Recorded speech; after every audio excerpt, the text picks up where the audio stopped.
The living to die paradox. The moment you're born, you begin to die. It's not the kind of thought you welcome on a sunny afternoon or during the quiet moments of celebration, but it's always there, lurking beneath the surface. Every heartbeat, every breath you take, every tick of the clock, it's all part of a countdown you didn't sign up for. This isn't morbid poetry or philosophical musing. It's the bare reality of existence. And yet, in this undeniable truth lies a paradox so profound it can shape the way you live your life. Living isn't about avoiding death. It's about what you do with the time you've got before it arrives. Think about it. From the moment you enter this world, your body starts its journey toward its eventual end. Cells divide, grow, and decay. Time marches forward, indifferent to your plans, your dreams, or the memories you cling to. You're living, yes, but only within the boundaries of a ticking clock. It sounds cruel, doesn't it? But perhaps it's not cruelty. Perhaps it's a wake-up call. You see, the living to die. Paradox doesn't just whisper that death is inevitable. It shouts it, daring you to face the uncomfortable truth that so much of life is spent pretending it isn't. How often do you get caught up in the mundane, the petty, the pointless, all while knowing deep down that your time is finite? We obsess over things that won't matter a week from now, let alone on our deathbeds. The paradox forces you to ask, if your time is always slipping through your fingers, why do you waste so much of it? The irony is that death, the thing we fear most, is also the thing that gives life its meaning. Imagine for a moment that you were immortal. No end in sight, no urgency, no final deadline to spur you into action. Would you still chase your dreams? Would you still treasure the moments of joy, the fleeting connections, the sunsets that leave you breathless? Or would the lack of an ending rob everything of its weight? It's death that gives life its sharp edges, its brilliance, its urgency. The finite nature of your existence is what makes every choice, every second, matter. But here's where the paradox twists the knife. Knowing this doesn't make it easier. Even with the full awareness that life is fleeting, you can still find yourself stuck in the routines, the fears, the inertia of simply passing the days. Why? Because confronting your mortality is terrifying. To truly live in the shadow of death means embracing uncertainty, stepping into the unknown, and letting go of the illusion of control. It's easier to distract yourself, to pretend you have all the time in the world, than to stare the paradox in the face and ask, what am I doing with the time I have? This is where the paradox becomes not just a philosophical puzzle, but a call to action. The paradox doesn't just remind you that you're dying. It challenges you to define what living means. It asks you to take risks, to love deeply, to pursue what sets your soul on fire, because every day you hesitate is a day you'll never get back. It's a harsh truth, but also a liberating one. If the only certainty in life is death, then everything else is up to you. And yet, even as you strive to live fully, the paradox lingers. You can't escape the pull of the inevitable. You'll lose people you love. You'll face regrets. You'll wrestle with the reality that no matter how well you live, it will never feel like enough. But maybe that's the point. The living to die paradox doesn't promise resolution or comfort. It promises truth, the kind that hurts, the kind that transforms. So here you are, living to die. But within that paradox lies the key to freedom. Every heartbeat is a reminder that you're still here. Every breath is a chance to create, to connect, to become. The paradox isn't your enemy, it's your teacher. It strips away the distractions and illusions and leaves you with the only thing that's ever truly yours, the present moment. You don't live to avoid death. You live to make it all mean something before it comes. And in that, the living to die paradox isn't just a haunting truth. It's a challenge, a gift, and the ultimate reason to live fully. Because if you're going to die anyway, why not make every moment worth it? The suicide survival paradox. It begins in the darkest of places, a moment so heavy, so overwhelming, that ending everything feels like the only escape. This is despair in its rawest form, a crushing weight that convinces someone there's no other way out. And yet, for those who attempt suicide and survive, something strange and profound often happens. They wake up to a world they had tried to leave behind, only to see it in a way they never had before. Gratitude for life, an appreciation for its fragility, and even a sense of hope begin to grow where hopelessness once ruled. This is the suicide survival paradox, a chilling and yet deeply human reflection on the complexity of suffering and hope. How is it possible for the same anguish that drives someone to the brink of death to transform into a deeper love for life? The paradox begins with the desperation of the moment. When someone decides to attempt suicide, it's not a desire for death itself, but a yearning for an end to unbearable pain. It's the belief that no other solution exists, that life has nothing more to offer but suffering.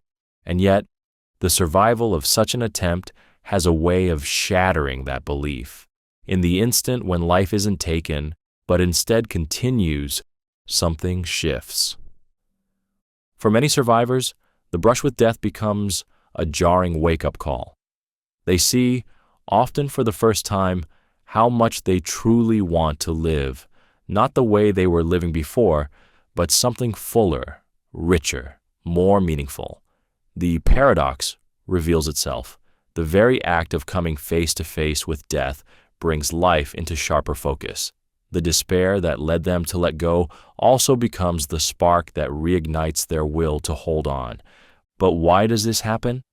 Perhaps it's the clarity that comes in those final moments, when all the noise of the world fades away.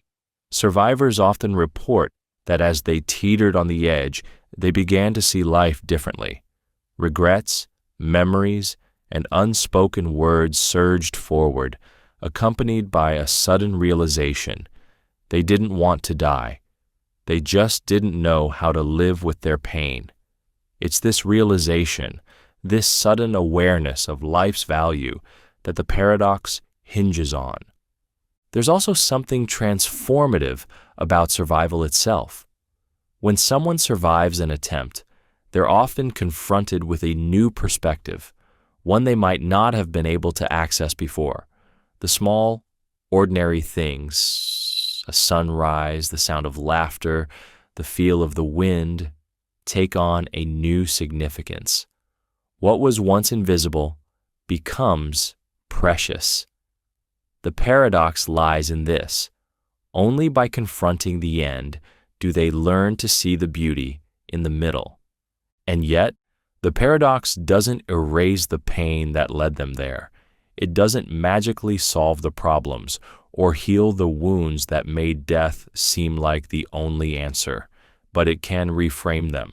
Surviving often brings a renewed sense of agency, a belief that if they can survive that moment, they can survive anything. The act of surviving becomes proof that life, while painful, is also resilient. The paradox is also a reflection of the human capacity for hope, even in the darkest times. Despair and hope aren't opposites. They coexist, tangled together in the most unexpected ways. The suicide survival paradox shows that hope can sometimes be buried beneath layers of pain, waiting to be uncovered in the most unlikely circumstances. But it's not always a simple transformation. The journey from despair to gratitude is messy, uneven, and often fraught with setbacks. Not every survivor feels an immediate sense of appreciation for life.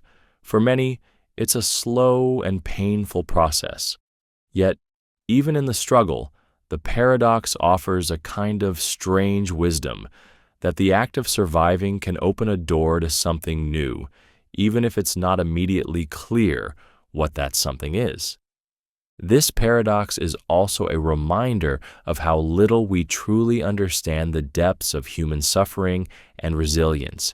It challenges the way we think about despair, hope, and the meaning of survival. It forces us to confront uncomfortable questions. Why do some find a renewed will to live after surviving, while others continue to struggle? What does it mean to truly value life? And how can we support those who can't see its worth in their darkest moments? Perhaps the most haunting lesson of the suicide survival paradox is its reflection on the fragility and strength of the human spirit. It shows us that suffering, no matter how profound, doesn't have to be the end of the story.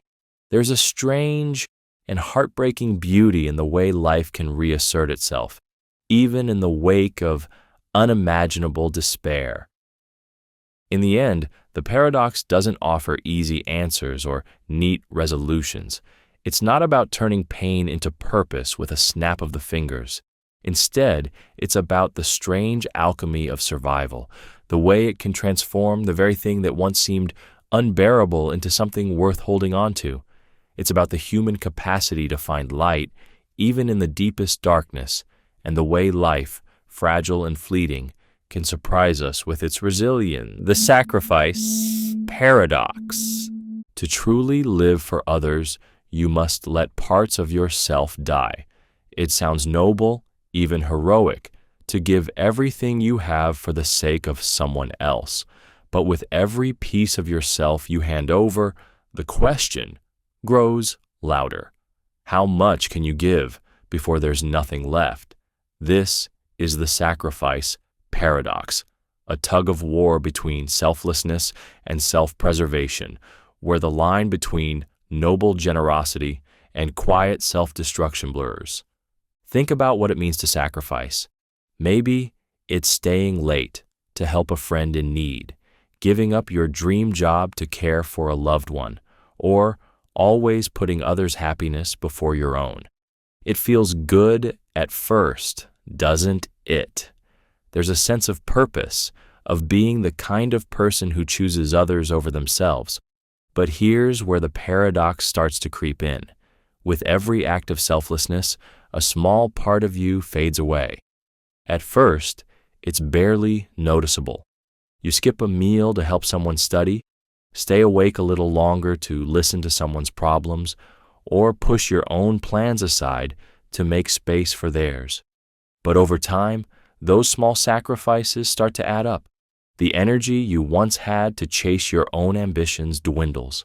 The dreams you were so sure of begin to feel like distant memories.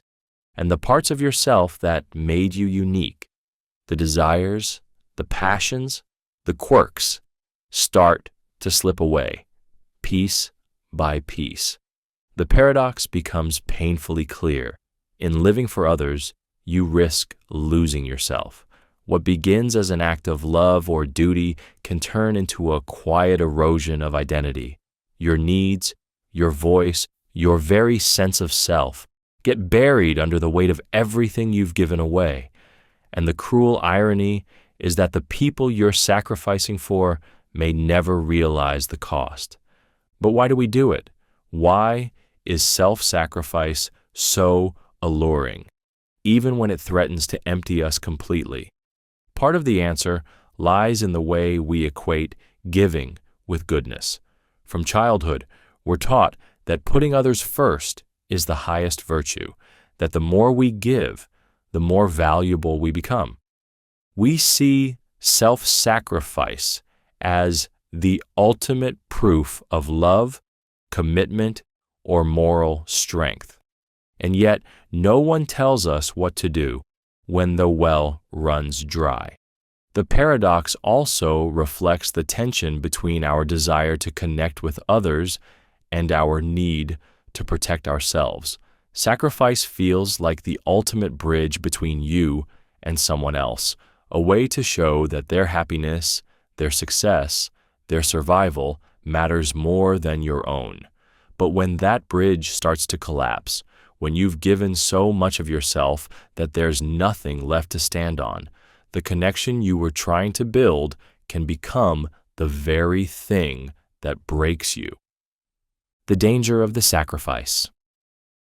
Paradox isn't just that it can leave you depleted, it's that it can trap you in a cycle you don't know how to escape. The more you give, the harder it becomes to stop. You convince yourself that if you pull back now, you'll seem selfish, ungrateful, or unworthy. So, you keep giving, hoping that at some point it will feel like enough. But it never does.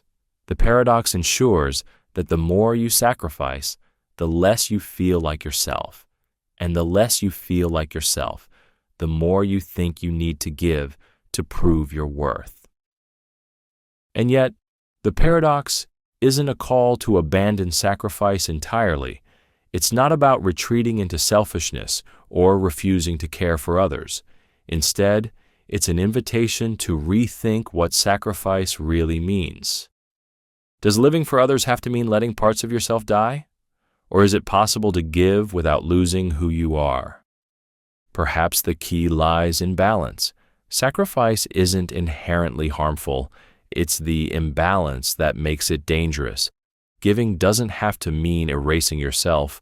It can mean sharing what you have without emptying the well. It can mean setting boundaries, saying no when you need to, and recognizing that your worth isn't measured by how much you sacrifice. The paradox also challenges you to consider what kind of life you're building through your sacrifices. Are you creating deeper connections, fostering mutual care, and growing together with those you love? Or are you quietly dissolving, hoping that your absence will somehow fill someone else's cup? The sacrifice paradox forces you to confront the hardest truth of all. You can't give what you don't have. If you lose yourself entirely in the name of others, there's nothing left to give. Not love, not support, not connection. True sacrifice isn't about self-erasure. It's about sharing your strength in a way that sustains both you and those you care about. In the end, the sacrifice paradox isn't about choosing between yourself and others. It's about recognizing that your life matters too, that your dreams, your desires, and your identity are worth protecting. Because the greatest gift you can offer isn't a hollowed-out version of yourself. It's a whole, vibrant, authentic self that has something real to share. The pain of happiness. Paradox. Every laugh carries a shadow of sorrow. You don't notice it at first, not when the world feels light and your chest swells with joy, but somewhere in the background it lingers, a quiet awareness that this moment, no matter how beautiful, can't last forever. The pain of happiness. Paradox whispers an unsettling truth. The deeper your joy, the more vulnerable you are to heartbreak. It forces you to confront a haunting question. Is happiness worth the risk of the pain it inevitably brings? Think about the times you've felt happiest. Maybe it was falling in love, holding your child for the first time, or finally achieving something you worked years to accomplish. In those moments, life feels boundless, almost invincible. But along with the ecstasy comes an undercurrent of fear. What if it doesn't last? What if you lose it? The higher you climb on the ladder of happiness, the further there is to fall. This paradox stems from the very nature of joy itself. Happiness isn't static, it's fleeting, a momentary peak in the ever-changing landscape of emotions. And because it's temporary, it carries with it the inevitability of its own end. The laughter of today echoes with the possibility of tomorrow's tears. The things that bring us the most joy, relationships, success, milestones, are also the things we stand to lose. But the paradox cuts even deeper. It's not just that happiness makes you aware of potential loss. It's that the very act of feeling deeply makes you vulnerable. When you let joy into your life, you open yourself up. You care, you invest, you love, and in doing so, you expose yourself to pain. A laugh shared with a friend carries the risk of losing them someday. The pride you feel in an accomplishment might one day be replaced by the sting of failure or regret. It's as if happiness plants the seeds of its own undoing. So, why do we keep chasing it? If joy is destined to end in sorrow, why do we let ourselves feel it at all? The paradox dares you to ask this question, and it doesn't offer an easy answer. Maybe it's because we can't help it. To live without joy is to live without connection, without meaning. Even if every moment of happiness is tinged with the possibility of loss, the alternative, a life without those highs, is unthinkable. The pain of happiness. Paradox also forces you to grapple with the nature of pain itself. Pain and joy aren't opposites. They're intertwined, two sides of the same coin. You can't feel one without opening the door to the other. The more you love, the more it will hurt if you lose it. The deeper your laughter, the sharper the contrast when it fades. But perhaps it's this contrast that gives joy its power. Without sorrow, would happiness mean anything at all? And yet, the paradox doesn't stop there. It doesn't just remind you of the fragility of happiness. It also raises a question about how we live. Are we so afraid of the pain that comes with joy that we hold ourselves back? Do we avoid loving deeply, chasing dreams, or embracing moments of bliss because we can't bear the thought of losing them? The paradox dares you to step into the discomfort of vulnerability, to accept that happiness and pain are inseparable, and to live anyway. But here's where the paradox reveals its beauty. The pain of happiness isn't a flaw. It's a testament to how much life matters. The fact that joy can hurt doesn't diminish its value. It magnifies it. Every laugh that carries the risk of sorrow is proof that you're alive, that you're engaged, that you care. The pain isn't a price you pay for happiness. It's part of what makes happiness real. This paradox also invites you to shift your perspective. Instead of seeing the end of joy as a tragedy, what if you saw it as a reminder to cherish it while it's here? The fleeting nature of happiness doesn't make it meaningless. It makes it precious. The shadow of sorrow doesn't have to dim your joy. It can deepen it, adding layers of richness and gratitude to the experience. In the end, the pain of happiness. Paradox doesn't have a solution because it isn't a problem to be solved. It's a truth to be lived.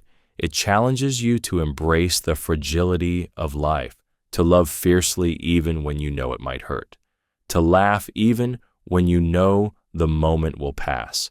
Happiness and pain are inseparable, but that's what makes them both so profound. So, is it worth the risk?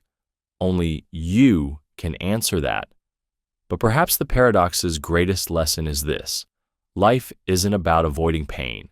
It's about finding the courage to feel it all, the joy, the sorrow, the highs and lows. Because in the end, the shadow of sorrow only exists because of the brilliance of joy. And that brilliance, fleeting as it may be, is always worth it. The paradox of truth. The more certain you are of your truth, the more likely you are wrong. It feels counterintuitive, doesn't it? Truth is supposed to be solid, unshakable, a foundation to build your life upon. Yet the paradox of truth flips this assumption on its head, showing how certainty doesn't illuminate reality. It narrows it. The more convinced you are that you've found the ultimate truth, the less likely you are to see the cracks in your perspective. And here's the chilling question. What if the truth you cling to is your greatest lie? Certainty is comforting. It provides clarity in a chaotic world, a sense of control when everything feels uncertain. To say, "This is the way things are," is to anchor yourself against the shifting tides of doubt. But that certainty comes at a cost. The moment you decide you've found the truth, you stop looking for it. You close the door to alternative perspectives, locking yourself in a prison of your own making. Think of the beliefs you hold most dear. Maybe it's a worldview, a moral conviction, or even an identity you've built over the years. Now ask yourself, how often do you question these truths? How often do you entertain the possibility that you could be wrong? If the answer is rarely or never, you've already fallen into the trap of the paradox of truth. Certainty feels like knowledge, but it's often just stubbornness dressed up as wisdom. This paradox reveals itself most clearly in how we handle disagreement. When someone challenges your truth, how do you react? Do you listen or do you defend? Most of us instinctively defend, doubling down on our beliefs as though admitting doubt would shatter us. But this defensiveness doesn't come from strength, it comes from fear. Deep down, we know our truths might not hold up under scrutiny, and that terrifies us. So, we cling tighter, even as the cracks grow wider. The paradox of truth also highlights a dangerous irony. The more certain you are, the more blind you become. Certainty creates tunnel vision, narrowing your focus until you can only see what confirms your beliefs. It's why confirmation bias, the tendency to seek out evidence that supports what you already think, is so pervasive.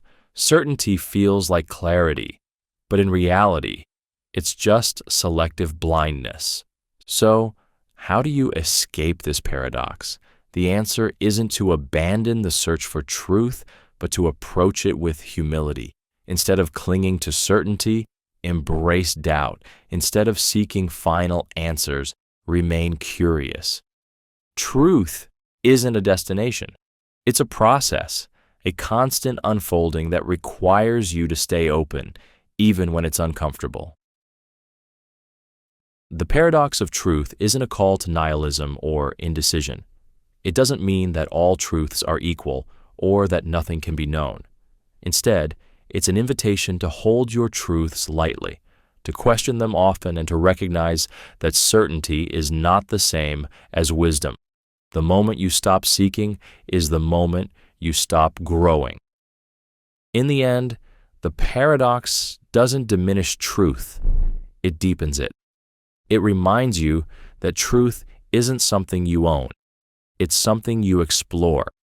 And if you're brave enough to question what you think you know, you might just discover something greater than certainty. Understanding. The courage paradox. Courage isn't the absence of fear. It's born from fear. It's a truth that feels both inspiring and unsettling.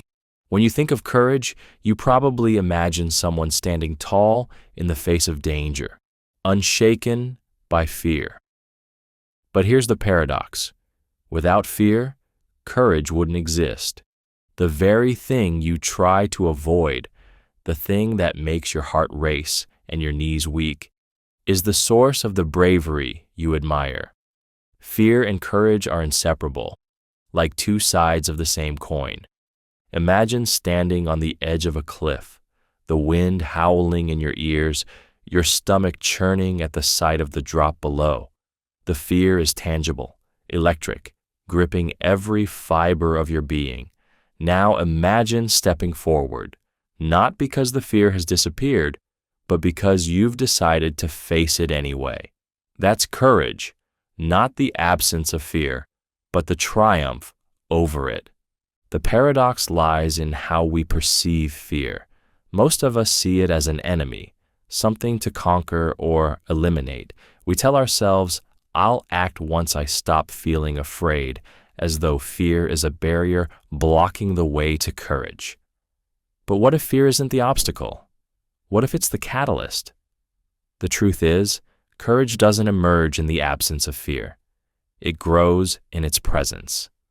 Without fear, there's nothing to overcome, no reason to be brave.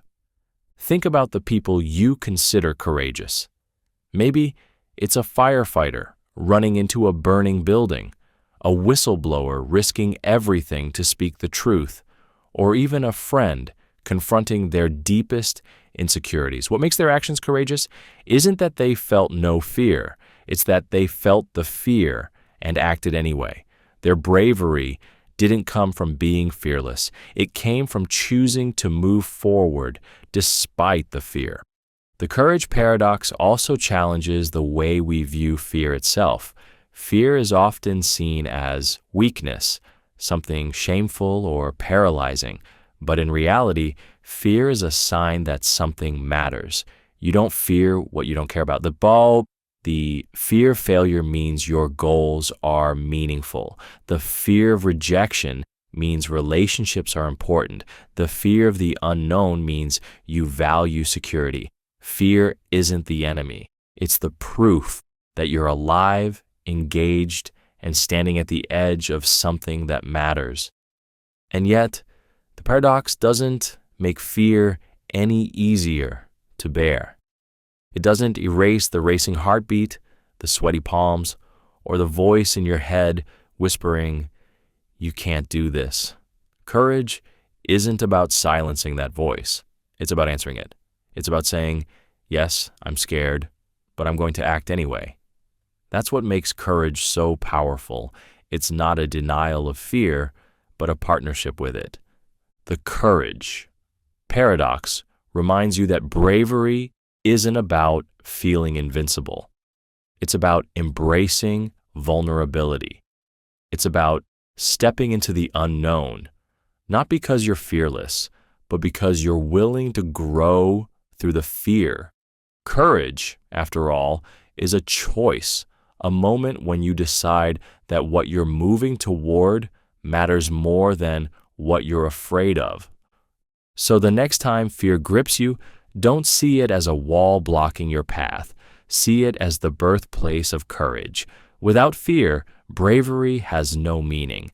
And without courage, fear has all the power.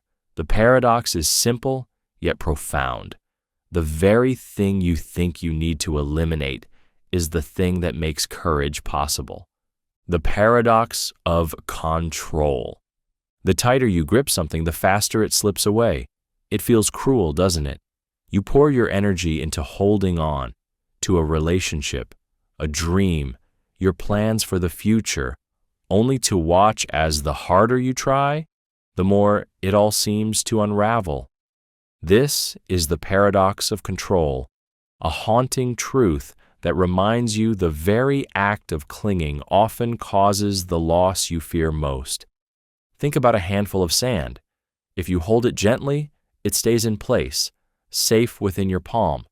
But the moment you squeeze, pressing tighter in an effort to keep it all, the grains spill out, cascading through your fingers until there's almost nothing left.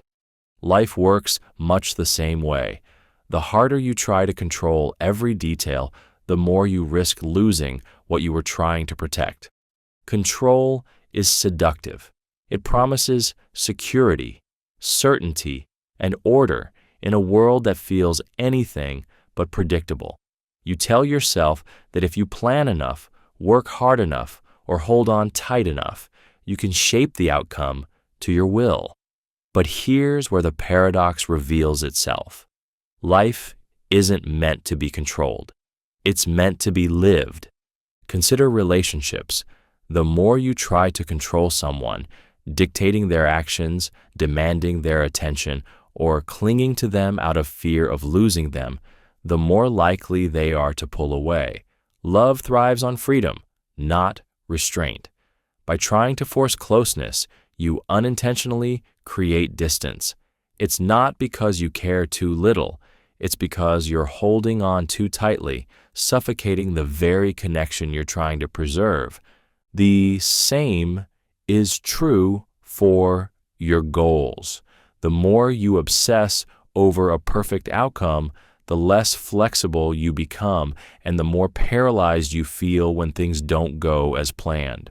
Life is unpredictable. It doesn't follow a script. When you cling too tightly to control, you miss opportunities, stifle creativity, and drain yourself trying to force something that can't be forced. And yet, letting go feels impossible. It feels like surrender, like giving up. The paradox of control dares you to see it differently, not as weakness, but as wisdom. Letting go doesn't mean abandoning what you care about. It means loosening your grip enough to let life breathe. It means trusting that some things will unfold in their own time and in their own way, regardless of how much you try to bend them to your will. True control isn't found in domination or rigidity. It's found in adaptability. It's about knowing when to act and when to step back, when to push forward and when to let things be. It's about accepting that some outcomes are beyond your reach and finding peace in that uncertainty. The paradox of control teaches you that freedom isn't about mastering every detail. It's about finding balance. When you stop gripping so tightly, you create space for life to surprise you. And in that space, you discover something even more valuable than control: trust. Trust in yourself, trust in others, and trust in the unfolding of life itself. So, loosen your grip. Let the sand rest lightly in your palm. The more you let go, the more you'll find that what's meant to stay will remain. And what you thought you had to hold on to so tightly, maybe it was never yours to control in the first place. The paradox of success.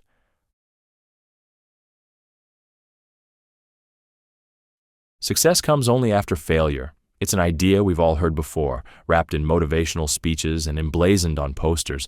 But when you dig into it, this truth feels less like inspiration and more like a cruel trick. If failure is the path to success, why does the fear of failing stop so many of us from even trying?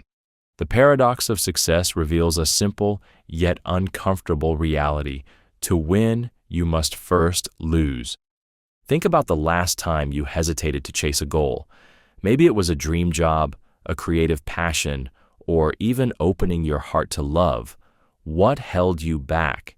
If you're honest, it probably wasn't the difficulty of the task itself.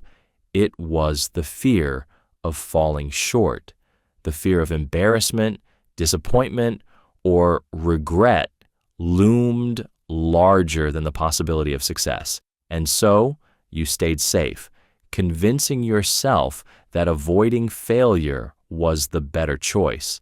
But here's the twist. The very thing you fear, failure, is the key ingredient to success. No one reaches the top without first stumbling. It's through the setbacks, the missteps, and the losses that you learn, grow, and sharpen the tools you need to succeed. Without failure, success isn't just unlikely, it's impossible. This paradox becomes clear when you look at the stories of those who've achieved great things. Take any inventor, entrepreneur, artist, or athlete you admire. Their journeys aren't linear paths to glory. They're marked by failures that would make most people quit. Thomas Edison famously said he didn't fail 10,000 times when inventing the light bulb. He simply found 10,000 ways that didn't work. Each failure brought him closer to success. The same is true for anyone who has reached the heights of their field. But here's the catch. Knowing that failure leads to success doesn't make it any easier to face. The sting of falling short is real. It hurts to see your efforts collapse or to watch others succeed while you struggle.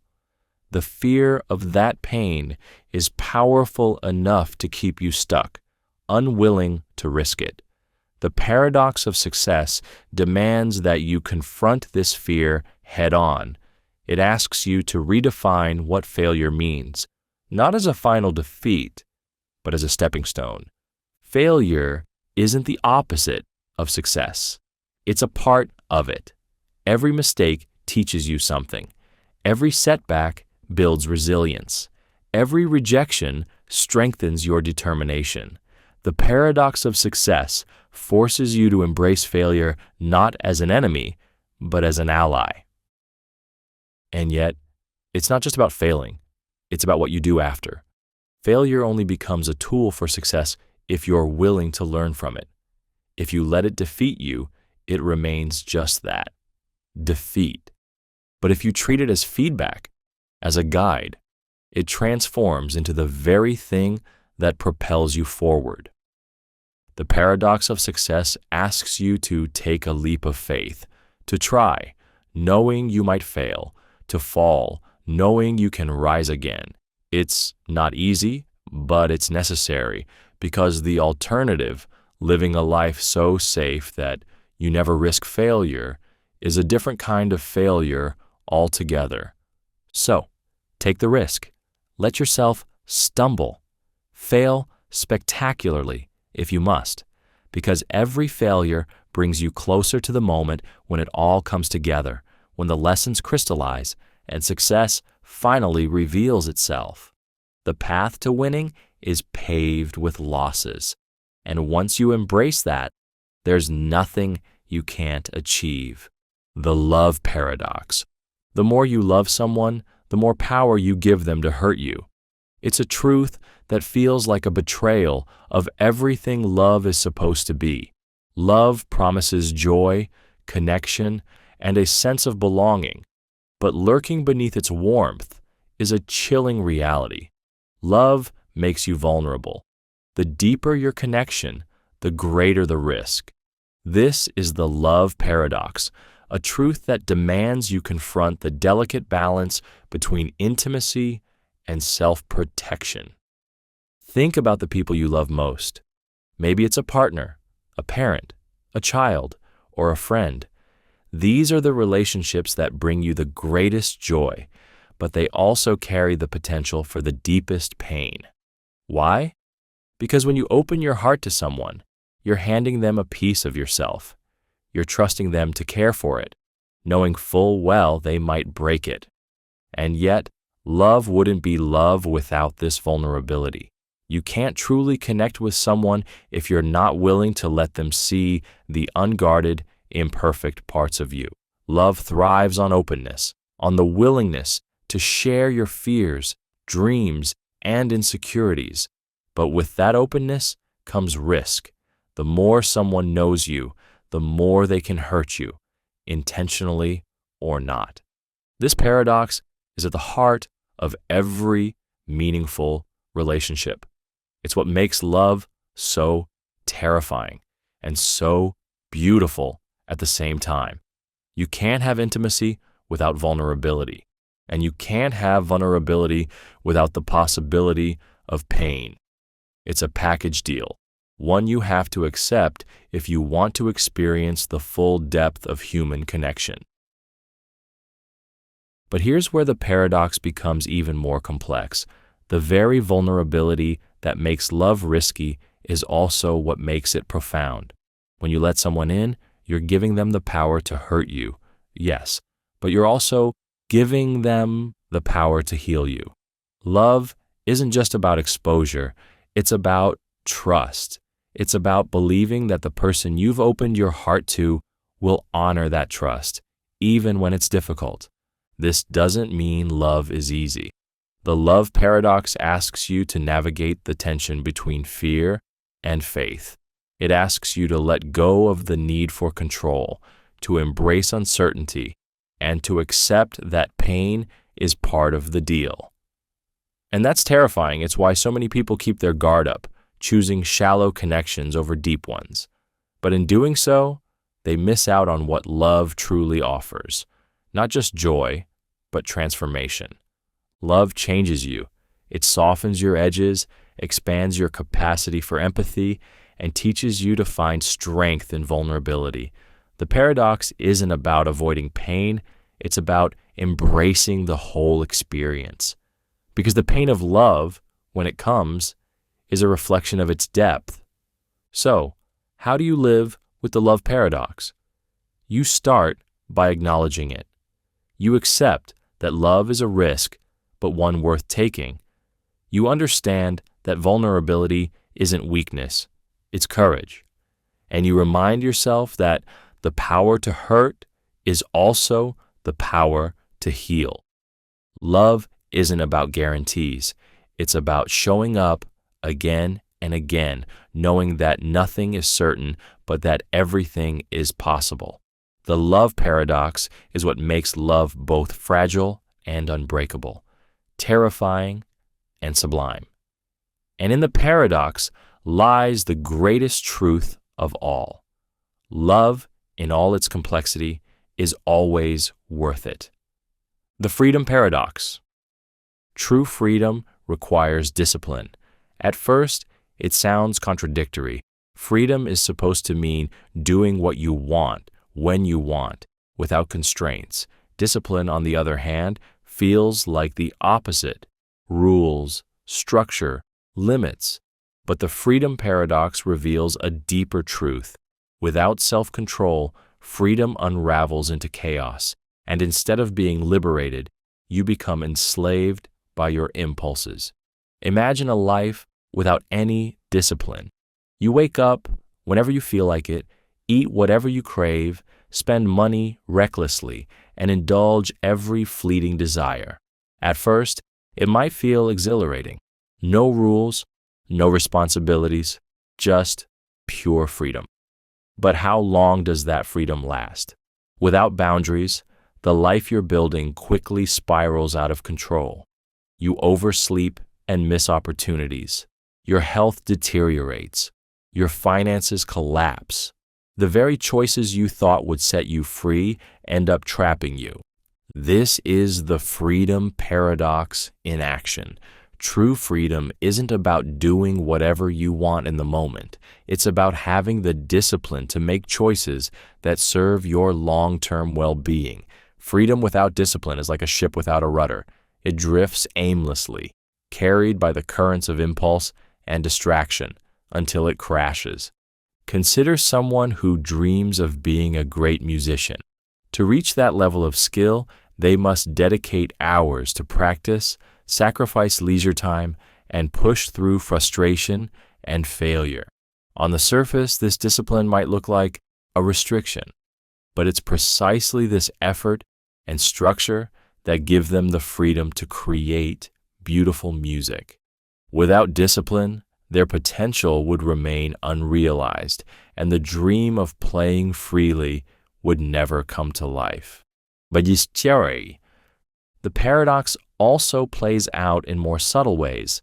Take freedom of speech, for example. It's one of the most cherished liberties, but it comes with an unspoken responsibility, the discipline to use that freedom wisely. Without self-control, without the ability to communicate thoughtfully and respectfully, speech devolves into chaos, misunderstanding, and harm. True freedom isn't just the right to speak. It's the ability to speak in a way that fosters connection and understanding. And yet, the paradox doesn't mean discipline is easy. It requires effort, sacrifice, and a willingness to delay gratification. It demands that you confront your impulses, resisting the temptation to take the easy path. But here's the irony. The more disciplined you become, the freer you feel. Self-control isn't a cage. It's the key that unlocks the ability to live life on your terms. The The freedom paradox challenges you to redefine what freedom means. It's not about being free from responsibility or effort. It's about being free to pursue what truly matters. Discipline isn't the enemy of freedom. It's the foundation. So, the next time you feel constrained by structure or rules, remember this. True freedom isn't about escaping discipline, but embracing it. By mastering yourself, you gain the power to shape your life rather than being shaped by your impulses. And in that mastery, you discover the deepest form of freedom, the freedom to live with purpose. The knowledge paradox: the more you learn, the less you know. At first, it seems impossible. How can gaining knowledge make you feel less certain? Isn't learning supposed to clarify, to give you answers? But the knowledge paradox reveals a profound truth. The deeper you dive into understanding, the more you uncover the vastness of what you don't know. Wisdom isn't about having all the answers. It's about recognizing the endless questions. Think about the first time you learned something new. Maybe it was a hobby, a subject in school, or a skill you wanted to master. At first, it felt manageable, like you could wrap your mind around it. But as you delved deeper, you started to realize how much there was to explore. Each answer led to more questions. Each discovery revealed another layer of complexity. What once seemed simple became intricate, almost overwhelming. This is the knowledge paradox at work. The more you expand your understanding, the more you realize how limited your perspective truly is. Knowledge doesn't shrink the unknown. It magnifies it. Imagine climbing a hill, thinking you'll see the entire landscape from the top.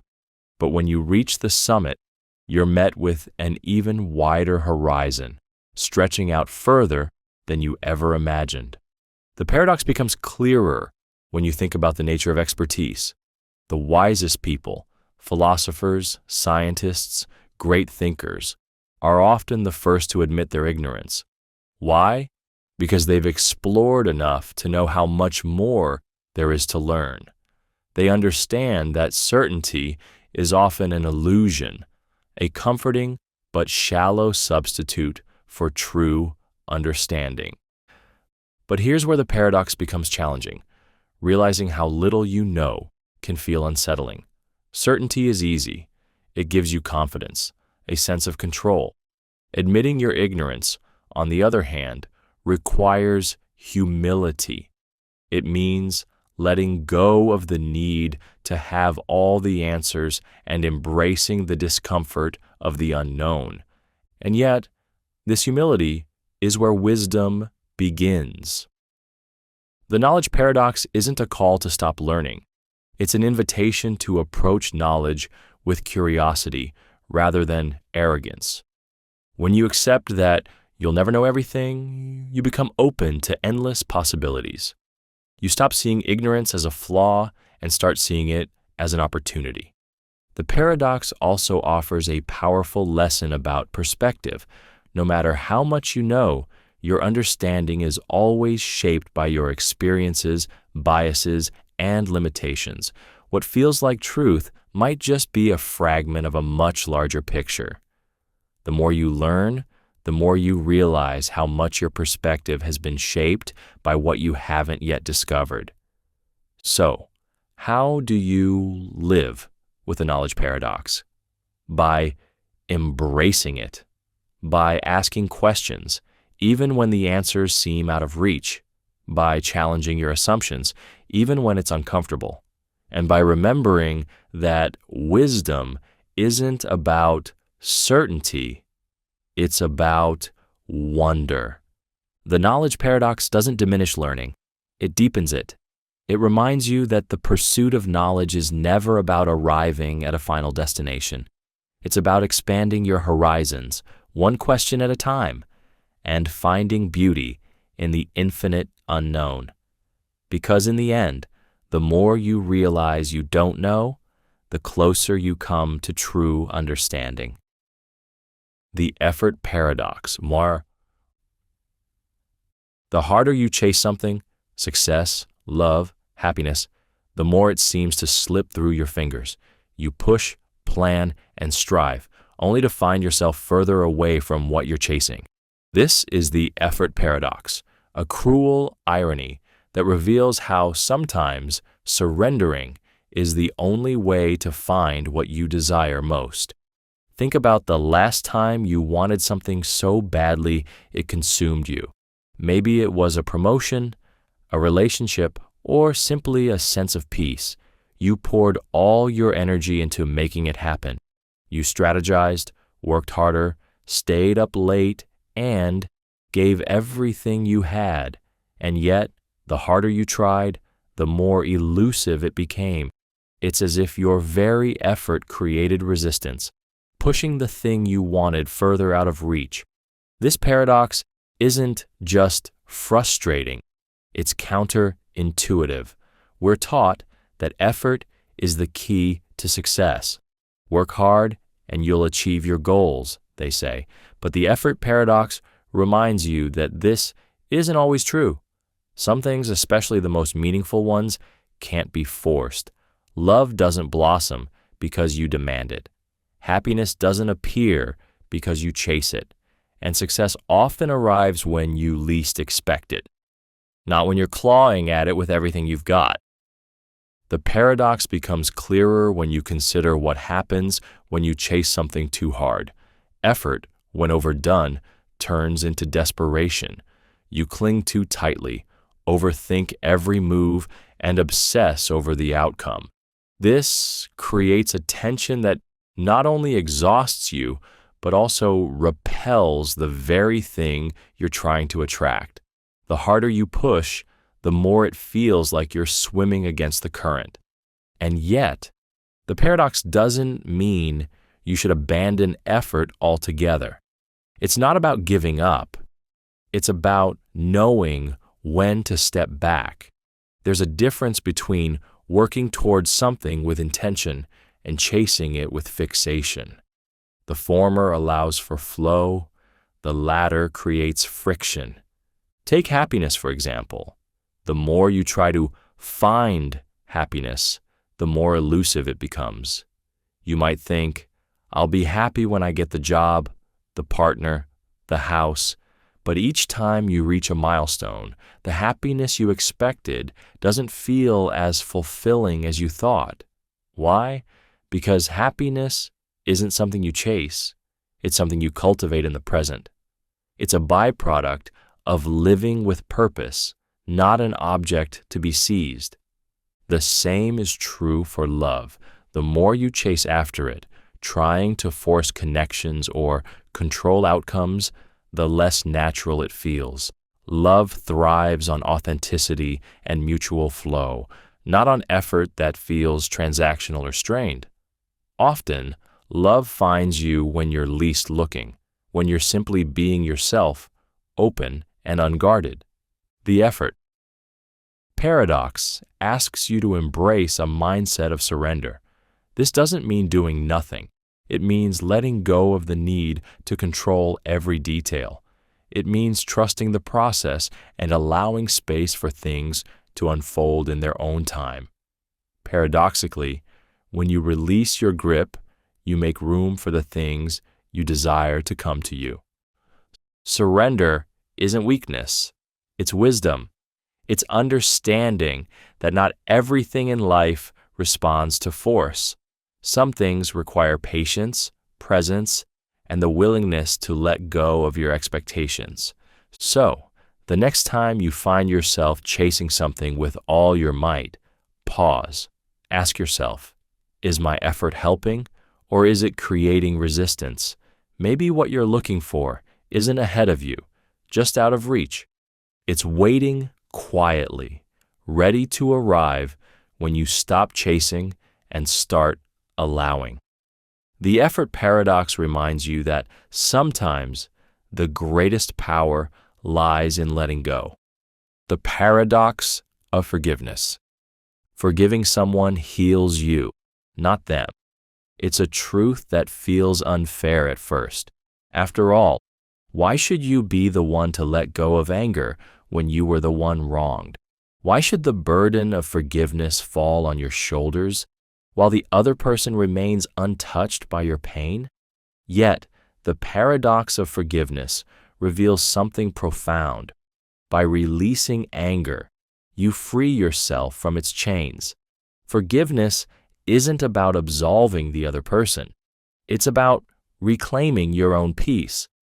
Think about the times you've been hurt. Maybe it was betrayal, harsh words, or an act of neglect that cut deeper than you expected. The anger and resentment that followed felt justified, even necessary. Holding on to it gave you a sense of power, a way to shield yourself from further harm. But over time, that anger started to take up space, not just in your thoughts, but in your body, your heart, your life. This is where the paradox begins to reveal itself. Anger feels like control, but it's actually a cage. The more you hold on to it, the more it holds onto you. It seeps into your relationships, colors your perspective, and drains your energy. You think your anger is aimed at the person who hurt you, but in reality, it's you who bears its weight. Forgiveness, then, becomes an act of self-liberation. It's not about condoning what happened or pretending it didn't hurt. It's about choosing not to let that pain define you.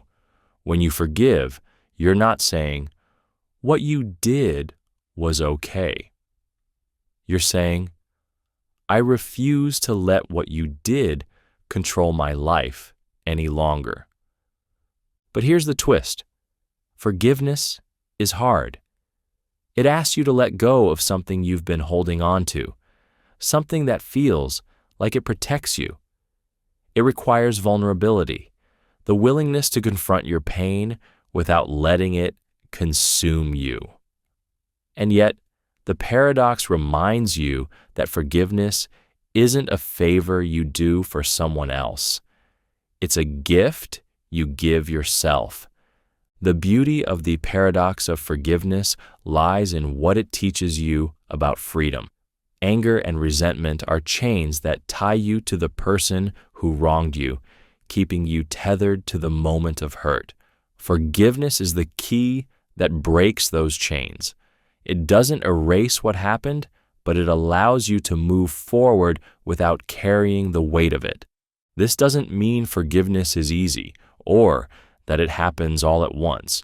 It's a process, one that might require revisiting your pain, understanding it, and slowly letting it go. It's not about forgetting. It's about freeing yourself from the need for retribution. The paradox also challenges the way you think about justice. Forgiveness isn't about denying accountability.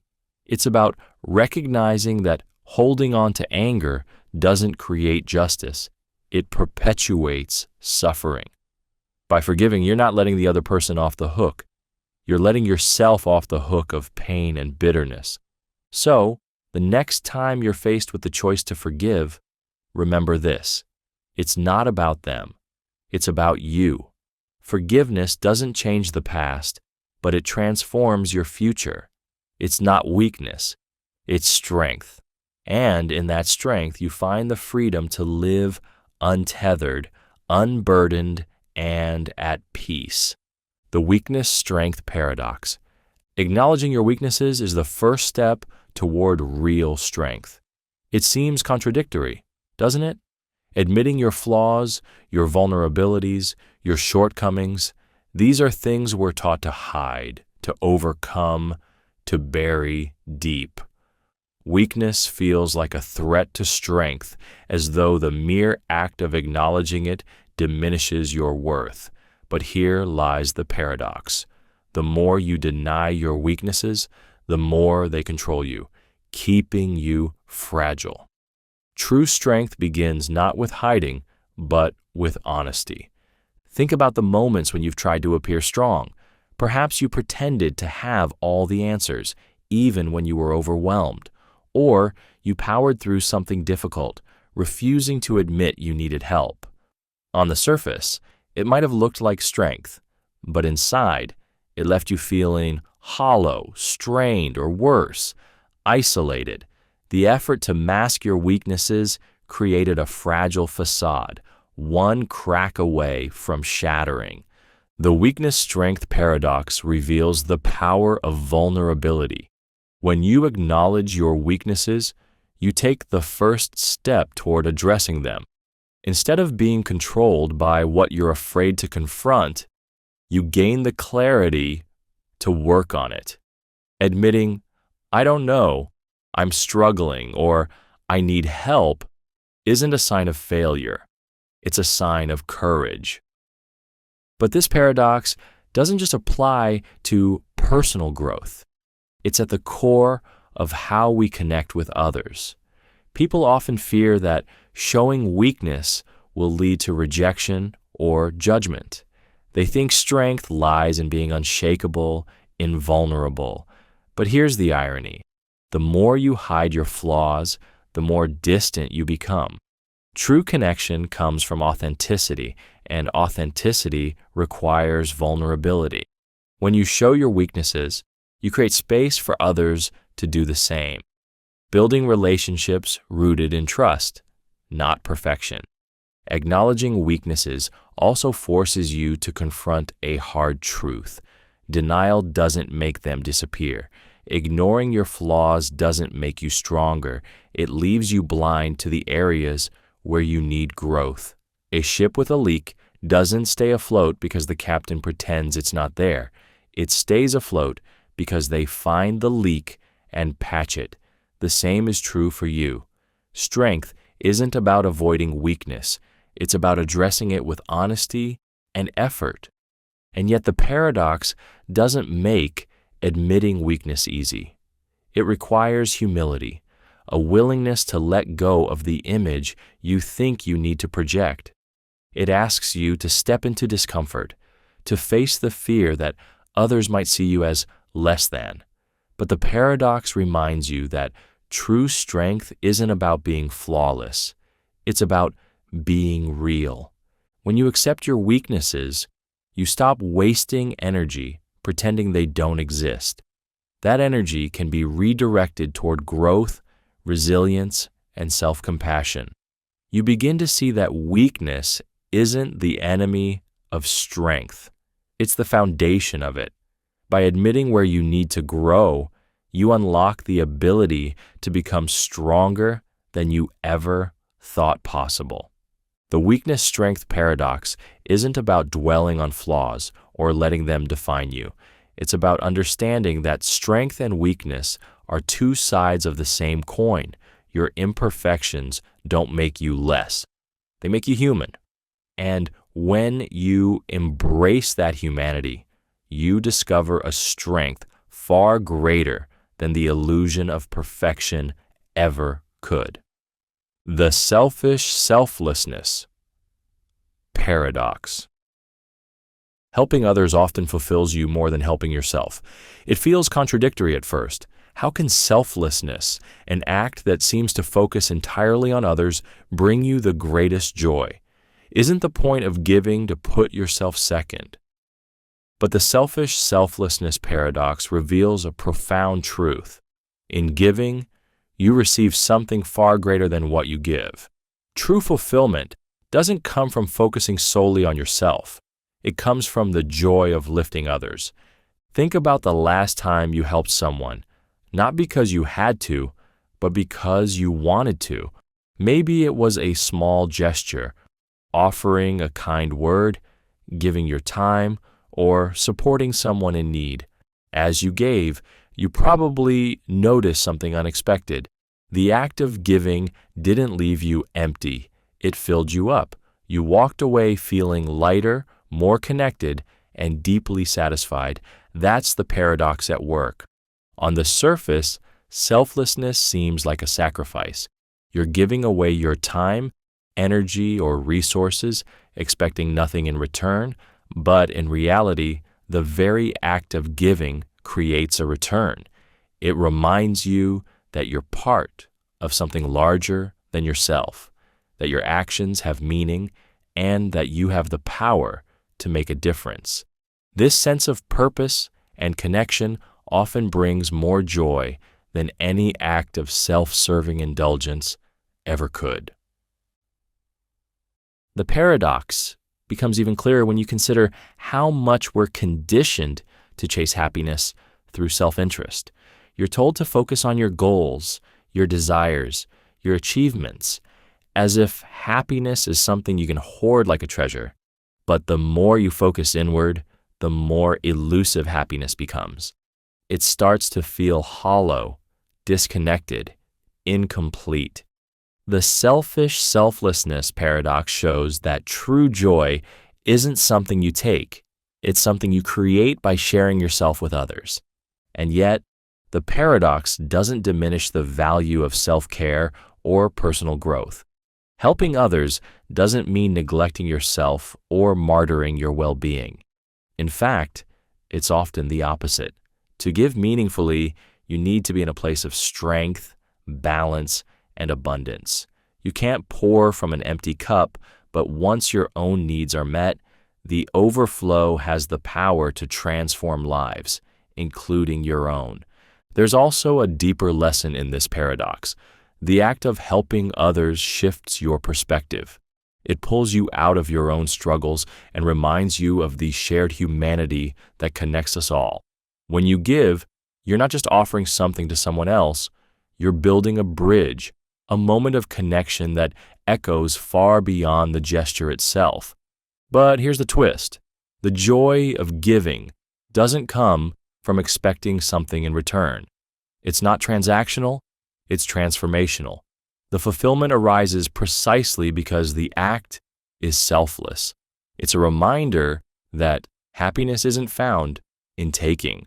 It's found in creating moments of meaning, in knowing that your actions mattered to someone else.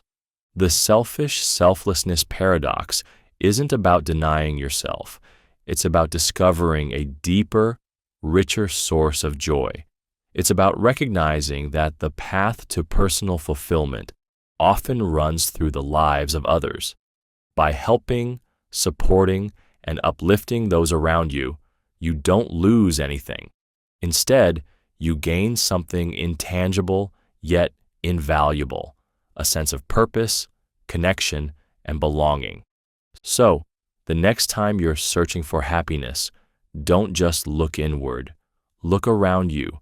Offer your time, your energy, your compassion, not because you expect something in return, but because in giving, you'll find something far greater, a joy that can't be taken away.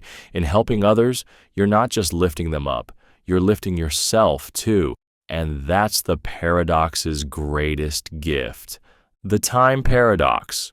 The more you want time to slow down, the faster it seems to pass. Have you ever noticed how the moments you want to hold on to the most, the laughter, the milestones, the fleeting glimpses of pure joy, seem to vanish in an instant?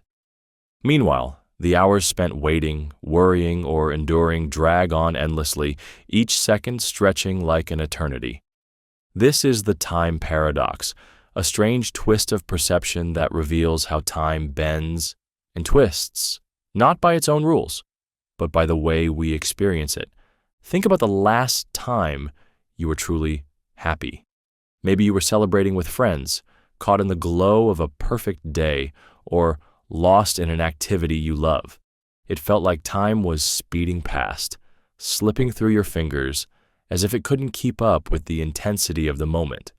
You wanted it to last forever, but in the blink of an eye, it was over.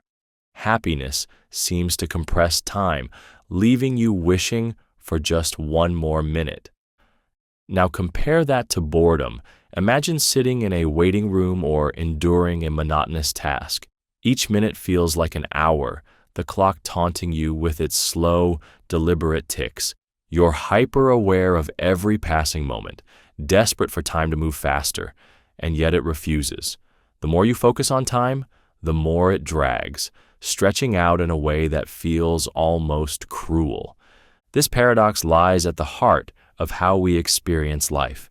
Time, as measured by clocks and calendars, is constant, ticking away in predictable increments. But in your mind, it's anything but steady. It expands and contracts, quickens and slows, shaped by your emotions, attention, and perspective. The happier or more engaged you are, the faster it flies. The more bored or anxious you feel, the slower it crawls. The time paradox is rooted in your brain's perception of the present. When you're fully immersed in an experience, your mind doesn't bother keeping track of time. It's too busy soaking in the moment.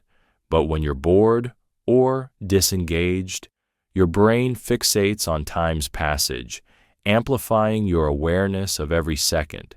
It's as if your emotional state acts as a lens, warping the way you measure time. But here's where the paradox becomes bittersweet. The moments that pass the quickest, the ones filled with happiness, love, or wonder, are often the ones you wish would last forever, and yet it's their fleeting nature that makes them so precious. If joy stretched endlessly, would it feel as intense? If time didn't fly during life's best moments, would you value them as deeply? The time paradox also offers a lesson about presence. When you're wishing for time to slow down, it's often because you're living fully in the moment, cherishing what's happening around you. The paradox reminds you that while you can't control time's pace, you can control how you engage with it. By savoring the present, you're not slowing time, but you're making it richer, more meaningful. So, how do you navigate the time paradox? By embracing it. Stop trying to hold onto time, and instead, let it flow. Appreciate the fleeting nature of happiness, knowing that its impermanence is what makes it beautiful. And when boredom strikes, shift your focus, not to escape the moment, but to find something meaningful within it. Time doesn't speed up or slow down. It's your perception that changes. The time paradox invites you to stop fighting the clock and start living with it, finding joy in its fleeting rhythm and meaning in its endless march forward.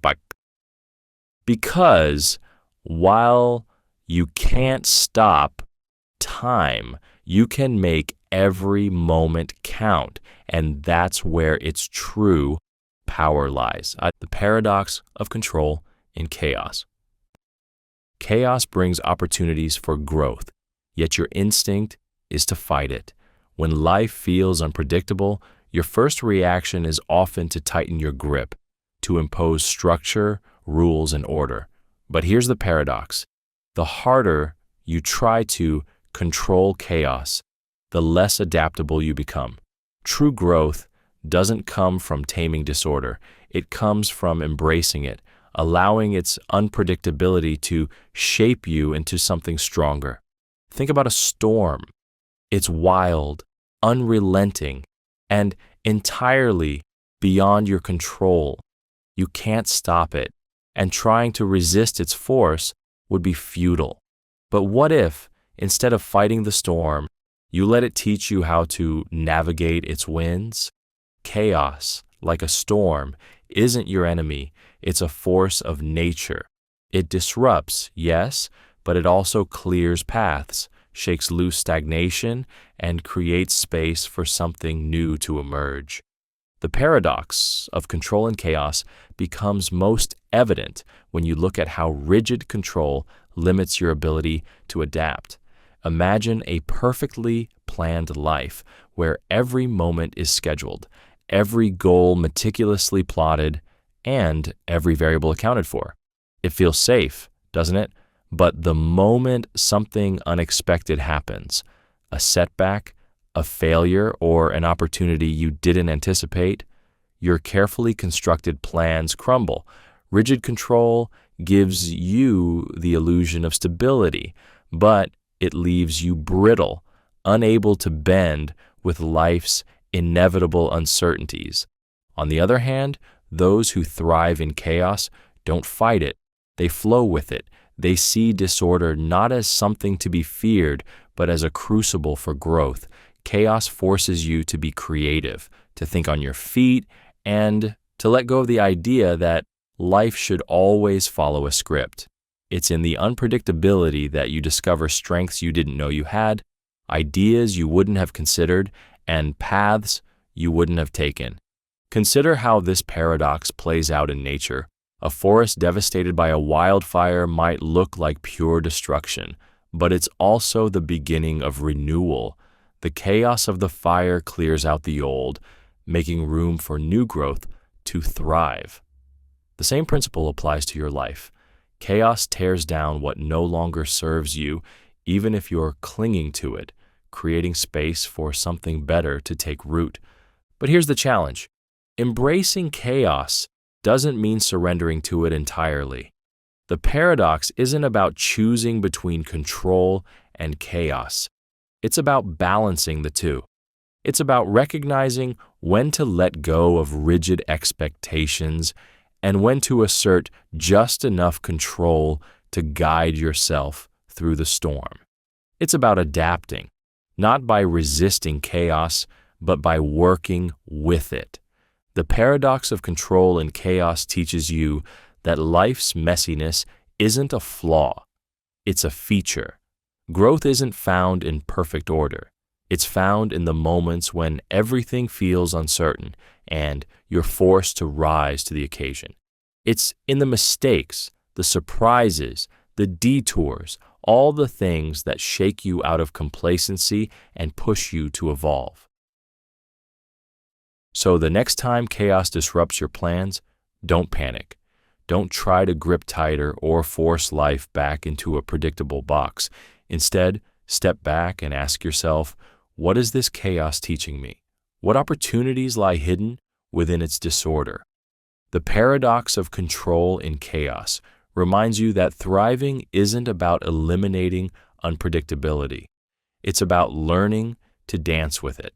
And in that dance, you'll find the resilience, creativity, and growth you've been searching for all along. The paradox of peace. To achieve inner peace, you must confront your inner demons. It feels contradictory, doesn't it?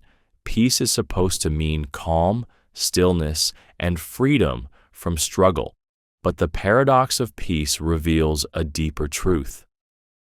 Avoiding the conflicts within you doesn't bring peace. It only delays the inevitable storm. True tranquility is earned, not by escaping your inner battles, but by facing them head-on. Think about the moments when you felt unrest bubbling under the surface. Maybe it's the weight of unresolved guilt, the echoes of a painful memory, or a nagging fear you can't quite shake. You push it down, distract yourself, or tell yourself it doesn't matter, but it doesn't go away, does it? It lingers, like a storm cloud waiting to break. The paradox of peace becomes clear in these moments. Avoidance feels easier. It spares you from discomfort, from the pain of reliving what you'd rather forget. But avoidance isn't resolution. The things you suppress don't disappear. They grow. They fester in the shadows, gaining power as you ignore them. And one day, they explode, bringing chaos to the calm you've tried so hard to maintain. True peace requires courage, the courage to turn inward and face the parts of yourself you'd rather avoid. It asks you to confront the guilt, the shame, the fear, and the anger head-on, not with judgment, but with compassion. These inner demons aren't your enemies. They're messengers, calling your attention to the parts of yourself that need healing. But confronting them isn't easy. It requires vulnerability, a willingness to sit with discomfort and acknowledge the truths you've been running from. It's not a quick process, and it's not without pain. The paradox of peace demands that you walk through the storm before you can find the calm. And yet, this paradox isn't about dwelling on conflict or getting lost in self-criticism. It's about transformation. When you face your inner struggles, you begin to understand them. You see where they come from, how they've shaped you, and, most importantly, how you can release them. Confronting your demons doesn't mean fighting them. It means listening to them, learning from them, and ultimately letting them go. Consider how this paradox plays out in the broader world. Peace isn't achieved by ignoring conflict between nations or communities. It's achieved by addressing the root causes of division. The same is true within you. Ignoring your inner turmoil might create the illusion of peace, but it's a fragile peace, one that shatters the moment life tests you. True peace is unshakable because it's built on a foundation of honesty, acceptance, and resilience. The paradox of peace also offers a powerful lesson. The things you fear the most often hold the keys to your liberation. The guilt you avoid confronting, the pain you suppress, the insecurities you bury. These are the very things that, when faced, unlock your inner strength. So, how do you embrace the paradox of peace? Start by slowing down. Listen to the thoughts and feelings you've been avoiding. Journal about them, talk to someone you trust, or simply sit in silence and allow them to surface. It won't be comfortable, but it will be worth it. Each step you take toward understanding yourself brings you closer to the peace you seek. The paradox of peace isn't about finding a life free from struggle. It's about finding peace within the struggle. It's about realizing that the storm isn't something to fear. It's something to weather. And when the skies clear, you'll emerge stronger, calmer, and more at peace than ever before. The paradox of wealth. The richer you become, the more you fear losing what you have. At first glance, it seems absurd. Shouldn't wealth bring comfort, freedom, and a sense of security? Isn't it supposed to relieve your worries, not create new ones? Yet, the paradox of wealth reveals a deeper truth. The more you accumulate, the more you have to lose. What starts as a promise of freedom often ends up shackling you with anxiety. Think about the allure of wealth. It whispers promises of a better life, a life where you don't have to worry about bills, where you can indulge in luxuries, and where financial freedom allows you to chase your dreams. And, for a while, it delivers. A growing bank account provides relief, options, and a sense of control. But then, something unexpected happens. As your wealth increases, so does the weight of maintaining it. This is the heart of the paradox. When you have little, you dream of having more. But when you have much, you start to fear its loss. You worry about market fluctuations, the stability of your investments, or whether your success will last. What once brought you joy now breeds unease. Instead of enjoying your wealth, you begin guarding it, consumed by the need to protect what you've built. The paradox becomes even clearer when you consider how wealth changes your perspective. When you have little, you find value in simple pleasures, a shared meal, a quiet moment, or the satisfaction of a hard day's work. But as wealth grows, your baseline shifts. Luxuries become necessities, expectations rise, and what once felt extraordinary starts to feel ordinary. The joy you thought wealth would bring is replaced by a restless search for the next big thing. This isn't just about material possessions. The paradox of wealth extends to the emotional and social burdens of affluence. You might find yourself questioning whether people value you for who you are or for what you can offer. Relationships can feel transactional, and the pressure to maintain appearances can become suffocating. And yet the paradox doesn't suggest that wealth is inherently bad. Money, after all, is a tool. It can open doors, provide stability, and create opportunities. The problem arises when wealth becomes an end in itself, rather than a means to a fulfilling life. When your identity becomes tied to your financial status, the fear of losing it can overshadow the freedom it was meant to provide.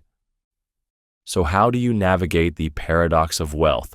It starts with redefining what wealth means to you. True wealth isn't just about numbers in a bank account. It's about the quality of your life.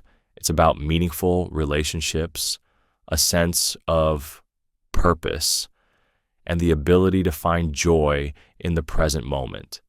This requires a shift in mindset. Instead of seeing wealth as something to hoard, view it as something to share and use wisely. Studies show that spending money on experiences rather than possessions leads to the greater happiness. Similarly, using wealth to help others, whether through charity, mentorship, or acts of kindness, can bring a sense of fulfillment that material goods simply can't. The paradox of wealth also asks you to confront your fears.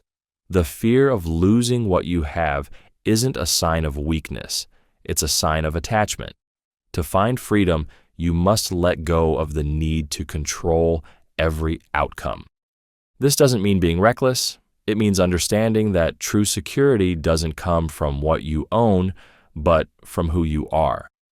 Ultimately, the paradox of wealth teaches you that more isn't always better. The pursuit of wealth for its own sake can lead to a life of endless striving, where enough is never truly enough. But when you align your wealth with your values, when you use it to enhance your life rather than define it, you unlock its true potential. Wealth can bring comfort, but it can also bring chains. The key is knowing how to wield it. Use it to create freedom, not fear. Share it to build connection, not isolation. And most importantly, remember that the richest life isn't the one with the most possessions. It's the one with the most meaning. The paradox of aging. Life feels shorter the older you get, yet you've never lived longer. It's a contradiction that hits you in the quiet moments, when you realize how quickly the years are slipping by. As a child, summers felt endless. Days stretched forever, and the idea of growing older seemed like a far-off fantasy. But now, birthdays seem to arrive faster, months blur together, and the passage of time feels relentless. This is the paradox of aging. The more life you live, the faster it seems to pass, even as your understanding of its value deepens. The paradox begins with perception. When you're young, everything is new. Your first day of school, your first love, your first taste of independence. Each experience leaves an imprint, creating vivid, distinct memories. But as you age, novelty gives way to routine. Days blend together because they no longer stand out. You drive the same route to work, eat at the same restaurants, and repeat the same patterns. The result? Time feels like it's speeding up, even though the clock moves no faster than it did when you were a child. There's also a fascinating psychological explanation for this phenomenon.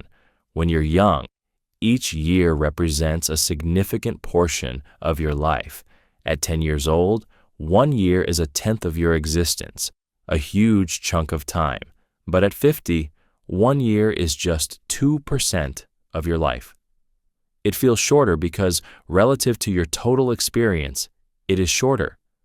Your brain compresses time, fitting more years into a smaller mental space as your perspective shifts. And yet, the paradox of aging isn't just about the speed of time. It's about its weight. As you grow older, you become acutely aware of time's finite nature. When you're young, life feels endless, a horizon that stretches beyond your imagination. But as you age, you realize just how precious and limited your time is. This awareness can be both sobering and empowering, urging you to make the most of the years you have left. The paradox also reveals itself in the relationship between wisdom and time. With age comes perspective. You learn to let go of trivial worries, to focus on what truly matters, and to savor the moments that bring joy and connection. But this wisdom often comes with a bittersweet edge, the realization that these moments are fleeting. The same understanding that helps you appreciate life also highlights its brevity. But the paradox of aging isn't meant to leave you feeling helpless against time's march. Instead, it offers a powerful lesson. If life feels shorter as you age, it's all the more reason to live it fully. The acceleration of time isn't something you can stop, but you can slow its impact by embracing novelty, mindfulness, and presence. Think about how vividly you remember the vacations, the milestones, and the days when something unexpected happened. These moments stand out because they broke the pattern. By seeking out new experiences, learning new skills, and staying curious, you can make your days feel longer and more meaningful. The paradox also challenges you to embrace gratitude. While youth is often idealized, aging brings gifts of its own, deeper relationships, a clearer sense of purpose, and the ability to find beauty in simplicity. The laughter of a grandchild, the warmth of an old friend, the quiet satisfaction of a life well lived, these are the treasures of growing older. At its core, the paradox of aging reminds you that time isn't just measured in minutes or years, it's measured in meaning. A single day filled with joy, love, and presence can feel richer than an entire year lost to routine. Aging isn't about losing time. It's about learning how to cherish it.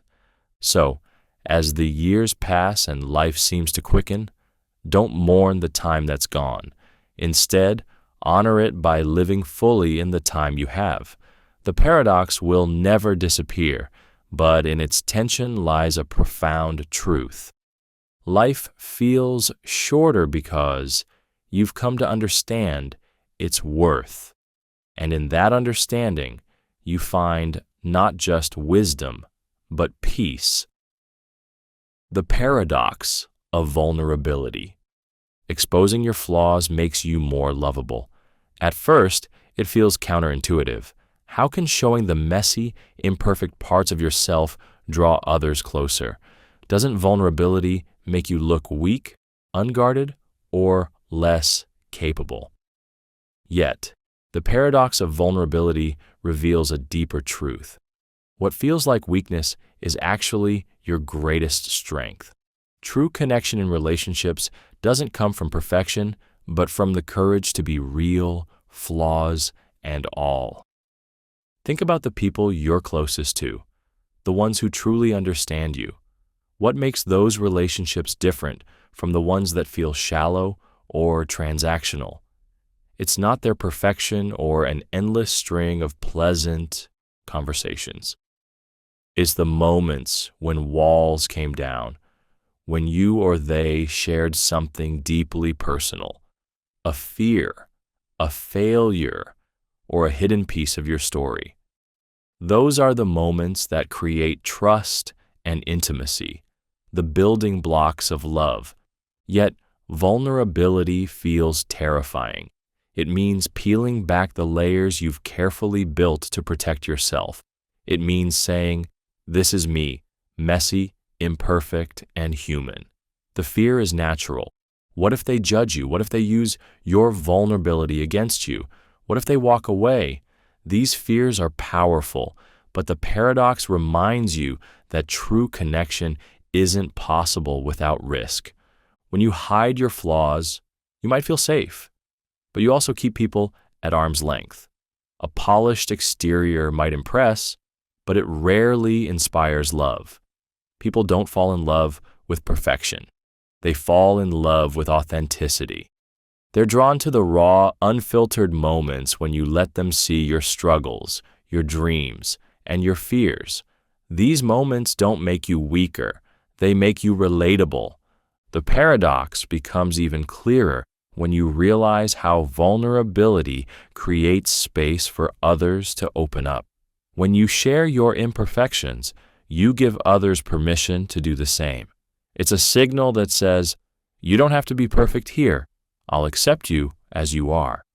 This mutual openness deepens relationships in ways that guardedness never can. But here's where the paradox becomes challenging. Being vulnerable doesn't guarantee a perfect outcome. Some people may judge or reject you. Some might not handle your openness the way you hope. The paradox of vulnerability isn't about eliminating risk. It's about embracing it. It's about understanding that the strength to be vulnerable comes from within, not from how others respond. Consider how this paradox plays out in love. Relationships thrive on vulnerability, yet we often try to hide our imperfections, fearing they'll make us less attractive or lovable. The irony is that vulnerability is what builds intimacy. Sharing your fears, dreams, and even your embarrassing stories isn't a sign of weakness. It's a way of saying, "I trust you with my truth," and that trust is the foundation of lasting connection. The paradox also extends to personal growth. Being vulnerable with yourself, acknowledging your mistakes, facing your fears, and admitting your needs is where transformation begins. Growth requires honesty, and honesty requires vulnerability. Pretending you have it all together might protect your ego, but it keeps you stuck. True strength lies in the willingness to say, "I don't know, I need help," or "I'm scared, but I'm trying." So, how do you embrace the paradox of vulnerability? Start by recognizing that it's not about oversharing or exposing everything at once. Vulnerability is a balance. It's about sharing what's real, not what's rehearsed. It's about being open where it matters, with people who've earned your trust. It's also about redefining your relationship with fear. Vulnerability will always feel risky, but that's the point. The courage to be vulnerable is what makes it meaningful. It's a reminder that strength isn't about never falling. It's about standing up again and again with your heart open. The paradox of vulnerability shows you that true connection comes not from hiding your flaws, but from embracing them. When you let others see your humanity, you invite them to share theirs. In doing so, you create relationships built on trust, compassion, and authenticity. So, take the risk. Be brave enough to say, "This is me." Let go of perfection and lean into the beauty of being human. Vulnerability doesn't make you weaker. It makes you stronger, more relatable, and ultimately more lovable. And in that strength, you'll find the connections you've been searching for all along. The happiness paradox. The pursuit of happiness often leads to misery. It feels like the cruelest irony. After all, isn't happiness supposed to be life's ultimate goal? Isn't chasing it the point of everything you do? Yet, the happiness paradox reveals a surprising truth. The harder you chase happiness, the more it eludes you. True joy isn't found by focusing inward, obsessing over your own fulfillment, but by shifting your gaze outward toward connection, meaning, and purpose. Think about the times you've tried to find happiness. Maybe you set a goal, achieving a promotion, buying something you've always wanted, or going on that perfect vacation. You might have reached it, only to feel a fleeting rush of satisfaction, followed by the nagging question, "What's next?" The joy you expected didn't last, and the cycle began again. Always chasing, never arriving. The paradox becomes clearer when you consider the nature of happiness itself. It's not a destination, it's a byproduct. When you make happiness your primary goal, you turn it into an impossible standard. a moving target that keeps slipping further out of reach. Every time you think, I'll be happy when, you pin your joy on something external, something that may not deliver the fulfillment you imagine. But here's the twist. True happiness often sneaks up on you when you're not looking for it. It appears in the moments when you lose yourself in something greater than yourself, whether it's helping a friend, creating something meaningful, or simply being present in the here and now. The paradox of happiness reminds you that joy isn't something you take. It's something you cultivate by letting go of the need to constantly grasp for it. The paradox also challenges the way society sells happiness. Everywhere you look, there are promises of instant gratification. Ads that tell you happiness is just one purchase away. Social media posts that make it seem like everyone else has found it. But chasing happiness through material possessions, status, or fleeting pleasures often leads to emptiness. It's like drinking salt water to quench your thirst. It only leaves you craving more. True joy, on the other hand, comes from focusing outward. It's found in connection, generosity, and purpose. When you stop asking, what will make me happy, and start asking, how can I contribute, or how can I connect? Something shifts. The pressure of chasing happiness fades, and in its place, you find fulfillment. Consider how this plays out in relationships. When you approach them with a focus on what you can get, validation, affection, or support, you often feel let down. But when you approach them with a mindset of giving, offering love, understanding, or kindness, you deepen your connections and, in turn, find joy. The paradox also offers a powerful lesson about mindfulness. Happiness isn't hidden in some distant future. It's often right here, waiting for you to notice it. The smile of a loved one, the warmth of the sun on your face, the satisfaction of doing something well. These small moments of joy are easily overlooked when you're too busy chasing the next big thing. But here's where the paradox becomes truly freeing. When you stop obsessing over happiness, you create space for it to find you. By focusing on living a meaningful life, one filled with connection, curiosity, and gratitude, you naturally invite joy to emerge. So how do you live with the happiness paradox? Start by redefining your relationship with happiness. Instead of treating it as a prize to be won, see it as a companion that joins you when you're focused on what truly matters. Shift your attention outward, toward others, toward meaningful goals, and toward the present moment.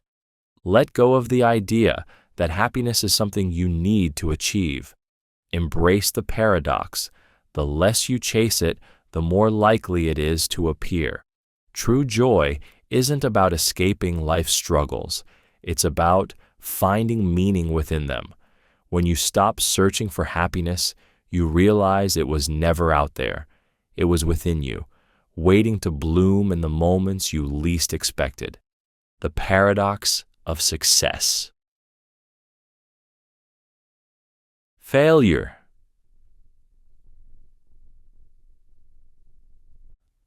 Failure teaches success, but success often breeds complacency, setting the stage for future failure. It's a paradox that feels both frustrating and inevitable. The very thing that builds you up, failure, can also tear you down when success dulls the sharpness of your edge. This cycle of triumph and defeat doesn't just challenge you, it defines how you grow, adapt, and thrive. Think about the most profound lessons you've learned. They rarely came from moments of ease or effortless success. Instead, they were born out of failure, the missed opportunities, the setbacks, the times when nothing seemed to my mind saying sai birang. to feed mine go wow. Way. In those moments, you are forced to reflect, recalibrate, and grow. Failure has a way of sharpening your focus and teaching you resilience. It humbles you, making you question what you could do differently and spurring you to push harder. And yet, success often carries the seeds of its own undoing. When you finally reach a goal, it's tempting to relax, to stop pushing as hard as you once did. You might think you've arrived, that the lessons of failure are behind you. But success can dull your hunger and blind you to potential pitfalls. The very confidence that success brings can become arrogance, and the comfort it provides can lead to stagnation. This is the paradox at work. The highs of success can sow the seeds of the next failure, just as the lows of failure lay the groundwork for future success. Consider how this plays out in your personal or professional life. Think about a time you achieved something significant, a promotion, a milestone, or a personal victory. At first, it felt exhilarating, a confirmation of your hard work. But as time passed, perhaps you started to ease up, to take things for granted. Maybe you missed warning signs or grew disconnected from the effort and discipline that got you there in the first place. When failure struck again, it felt like a cruel twist of fate, but in reality, it was part of the cycle, a reminder that growth is never static. The paradox of success. Failure isn't just about individual achievements. It's deeply embedded in how systems, businesses, and even civilizations operate. Companies that dominate their industries often become so comfortable in their success that they fail to innovate, leaving room for more agile competitors to disrupt them. History shows us that empires collapse not at their weakest moments, but often at their peaks when complacency and overconfidence blind them to emerging threats. But here's the lesson. The paradox isn't something to be feared. It's something to embrace. Success and failure aren't opposites. They're partners in an endless dance, each shaping and informing the other. Failure pushes you to improve, while success provides the stability and resources to build something lasting. The key is not to get trapped in either extreme. How do you navigate this paradox? By maintaining humility in success and courage in failure. When you succeed, celebrate, but don't stop learning. Reflect on what brought you to this point, and stay vigilant against the comfort and complacency that can follow. Success isn't a destination. It's a checkpoint, a moment to gather strength before the next challenge. On the flip side, when failure strikes, resist the urge to see it as the end. Failure isn't a permanent state. It's a lesson in disguise. Ask yourself, what can I learn from this? What can I do differently next time? The more you view failure as an opportunity for growth, the less it holds you back. The paradox also teaches you the importance of resilience. Life's ups and downs are inevitable, but how you respond to them is what defines you. Success and failure are both fleeting. They come and go like waves. True strength lies in your ability to ride those waves, learning from each crest and trough without being consumed by either. The paradox of success. Failure reminds you that growth is a cycle, not a straight line. Each failure carries the potential for success, and each success contains the risk of failure. By embracing this duality, you learn to stay grounded, adaptable, and constantly evolving. So the next time you find yourself at the peak of success or the depths of failure, remember, the cycle never ends, but neither does your ability to grow within it. Stay humble, stay hungry, and let each twist of the paradox make you stronger. The paradox of attention. The more you crave someone's attention, the more they pull away. It's a frustrating, almost cruel dynamic. You give your time, energy, and focus only to watch the person you long for retreat. Meanwhile, when you stop chasing, their interest seems to reignite. This is the paradox of attention. The harder you try to hold someone close, the more they slip through your fingers. Paradoxically, detachment, letting go, becomes the very thing that draws them in. Think about a time you wanted someone's attention so badly that it consumed you. Maybe it was a romantic interest, a friend, or even a boss. You reached out, made yourself available, and perhaps even bent over backward to show how much you cared. But instead of bringing them closer, your efforts seemed to push them away. They became distant, their responses felt lukewarm, and the connection you craved slipped further out of reach. This paradox stems from a simple but often overlooked truth. People are drawn to confidence, independence, and mystery, not desperation. When you crave someone's attention, it can create an imbalance. Your actions, however well-intentioned, may come across as needy or overbearing, making the other person feel smothered. In their attempt to reclaim their sense of autonomy, they pull away, leaving you feeling even more desperate for their approval. On the other hand, detachment, the act of letting go, has the opposite effect. When you stop chasing someone's attention, you create space. You signal that your world doesn't revolve around them, that you have your own life, your own passions, your own sense of self-worth. This shift in energy is magnetic. Instead of feeling pressure, the other person feels curiosity and respect, and they're naturally drawn back toward you. The paradox of attention isn't about manipulation or playing hard to get. It's about understanding the psychology of connection. People value what feels scarce, not what feels overly available. When you're constantly chasing someone, your attention loses its value. But when you step back and focus on yourself, your attention becomes a gift rather than an expectation. Detachment also teaches you a powerful lesson about self-worth. When you're craving someone's attention, it's often because you're looking for validation. You want them to see you, acknowledge you, and affirm your value. But the paradox reminds you that the attention you seek from others can't fill the void within. True confidence comes from recognizing your own worth, independent of anyone else's approval. Consider how this plays out in relationships.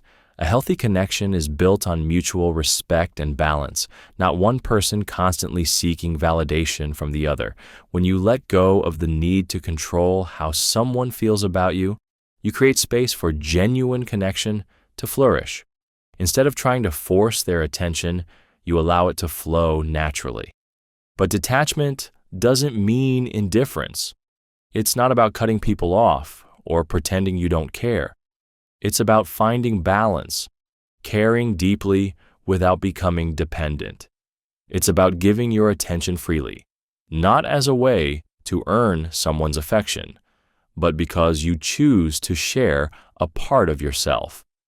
The paradox of attention also offers a lesson in mindfulness. When you're constantly chasing someone's approval, you're living in a state of anxiety and scarcity, always worried about whether you're enough. But when you focus on your own growth, passions, and happiness, you shift into a state of abundance. You stop asking, "How can I make them notice me?" and start asking, "How can I live a life that I'm proud of?" And here's the irony. When you stop seeking their attention, they often notice you more. Your independence and self-assurance become irresistible because they come from a place of authenticity. You're no longer trying to earn their attention. You've already earned your own. The paradox of attention teaches you that the connections you crave are best nurtured through balance, not force. By letting go of the need to control, You create space for genuine, mutual interest to grow. So the next time you feel yourself chasing someone's attention, pause. Step back. Focus on yourself. You might be surprised at how quickly they come running when you stop trying to hold on so tightly. The paradox of silence.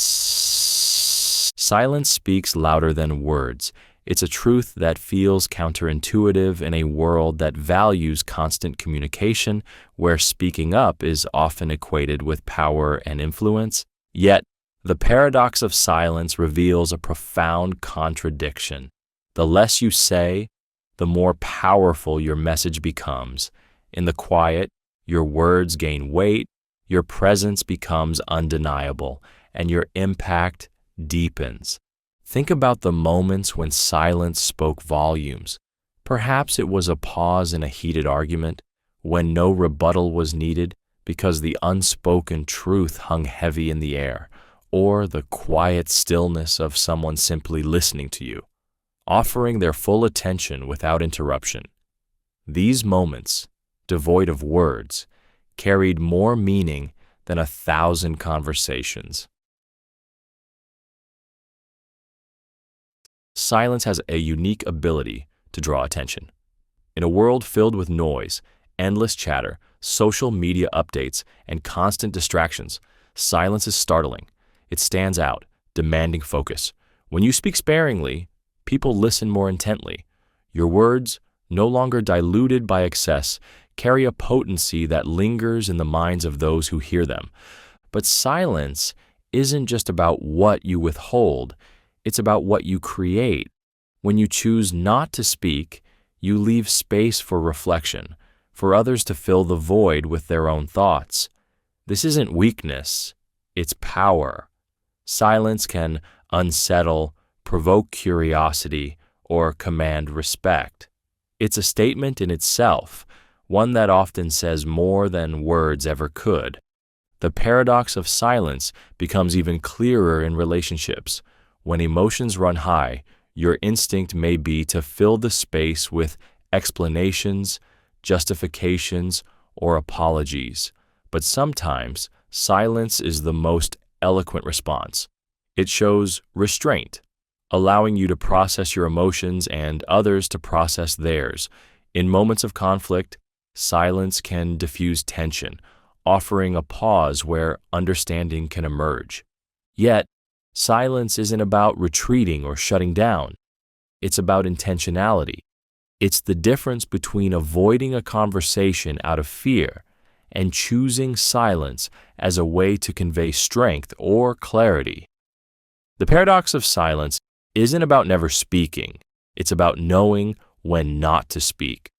It's about understanding that words, when used sparingly, gain power through their rarity. Silence also offers a lesson in self-awareness.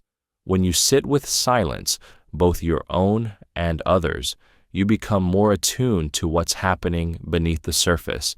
You notice the unsaid, the subtle cues, the emotions that words often mask. In this way, silence becomes a tool for deeper connection and understanding, not just with others, but with yourself. But embracing silence can feel uncomfortable. In a culture that prizes instant responses and constant engagement, silence is often mistaken for weakness or passivity. The paradox challenges this assumption, showing that silence isn't a lack of action. It's a deliberate choice. It's the confidence to let your presence speak louder than your voice. Consider how silence amplifies authority. In leadership, for example, those who speak only when necessary often command more respect than those who fill the room with words. Their silence signals thoughtfulness, their words purpose. They don't just talk to be heard, they speak to make an impact. The paradox of silence also invites you to embrace the pauses in your own life.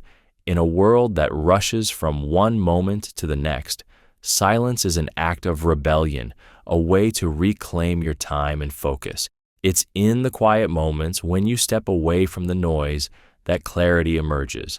Ideas form, priorities realign, and the chaos of life begins to settle. So, how do you harness the paradox of silence? Start by being intentional with your words. Before speaking, ask yourself, is this necessary? Is this helpful? Will this add value? And when silence feels uncomfortable, lean into it. Let the pause do its work. The paradox of silence teaches you that the most powerful messages aren't always shouted. They're often whispered or left unsaid entirely. In your silence, you find strength, clarity, and presence. And when you do speak, your words carry the weight of someone who understands that true power isn't in how much you say, but in how deeply you listen. The paradox of simplicity. Simplicity requires complexity. It seems contradictory at first glance. Shouldn't simplicity mean ease, effortlessness, and a lack of complication? Yet the paradox of simplicity reveals that achieving true simplicity is anything but simple.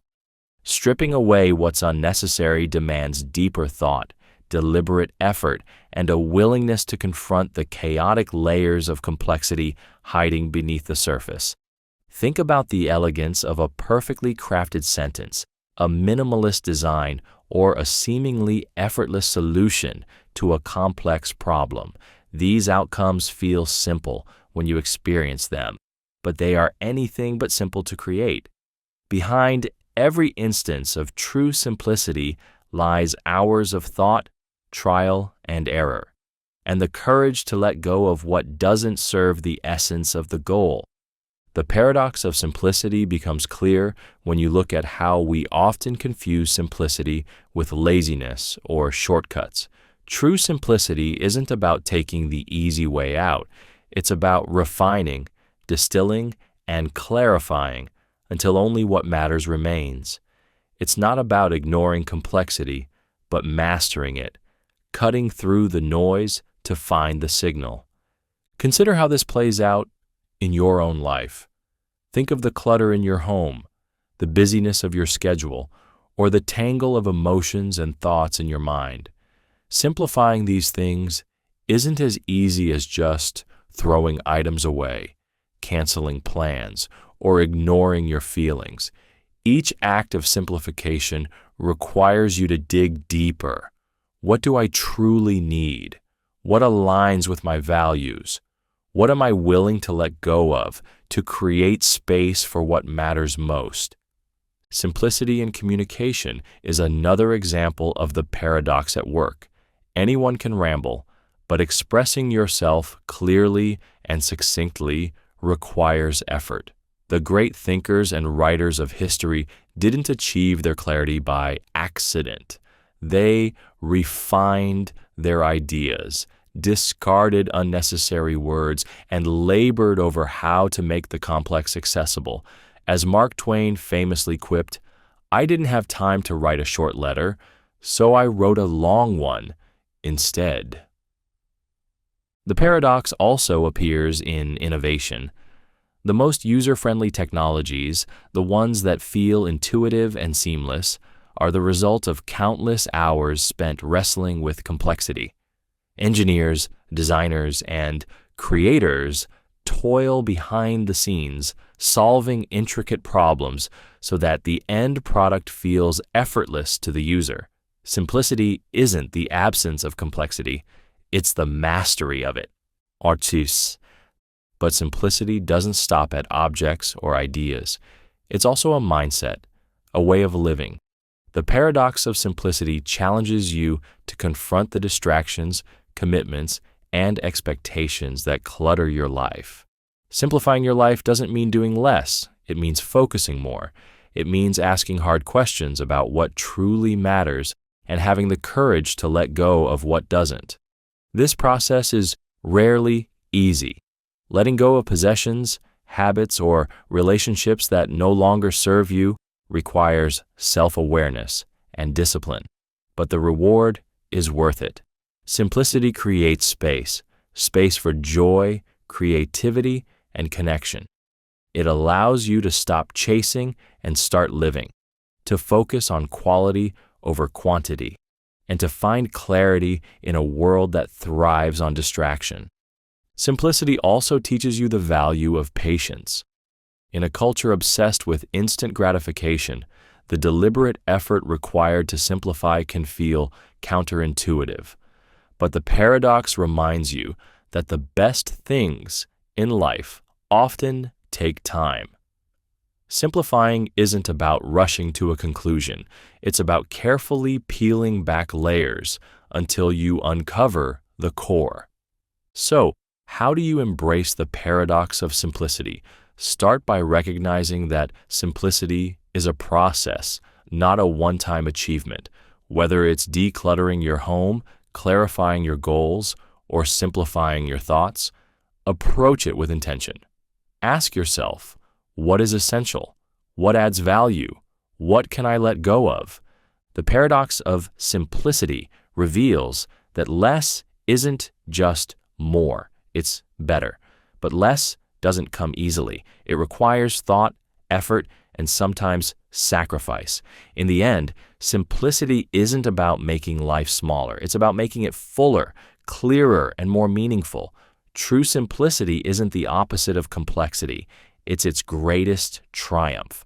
The paradox of truth versus perception. Truth is objective, but your experience of it is entirely subjective. It's a contradiction that shapes every interaction, decision, and belief you hold. Reality is supposed to be concrete, absolute, and unchanging, a solid ground on which everything rests.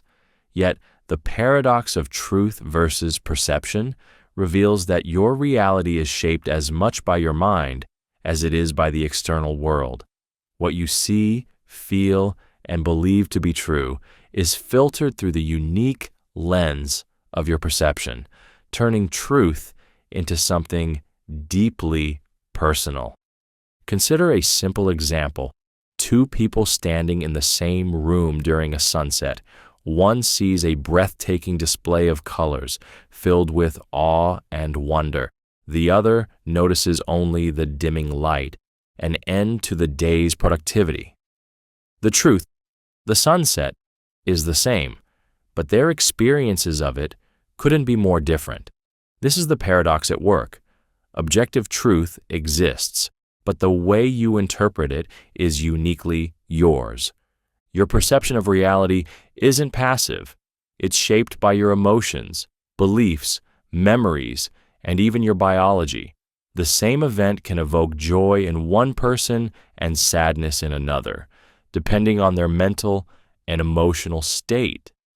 This subjective filter makes the truth feel malleable, even though it remains constant beneath the surface. The paradox becomes even more complex when you consider how perception shapes your understanding of the world. Every piece of information you process, what you see, hear, and experience, is influenced by your biases and assumptions. You're not just observing reality, you're interpreting it, assigning meaning based on your past experiences and expectations. This is why two people can argue endlessly about the truth of a situation, each convinced they're right. It's not just stubbornness, it's their perception creating two entirely different versions of reality. The paradox reminds us that while truth may be singular, the way we experience it is infinitely varied. But the paradox of truth versus perception isn't just about differences between people.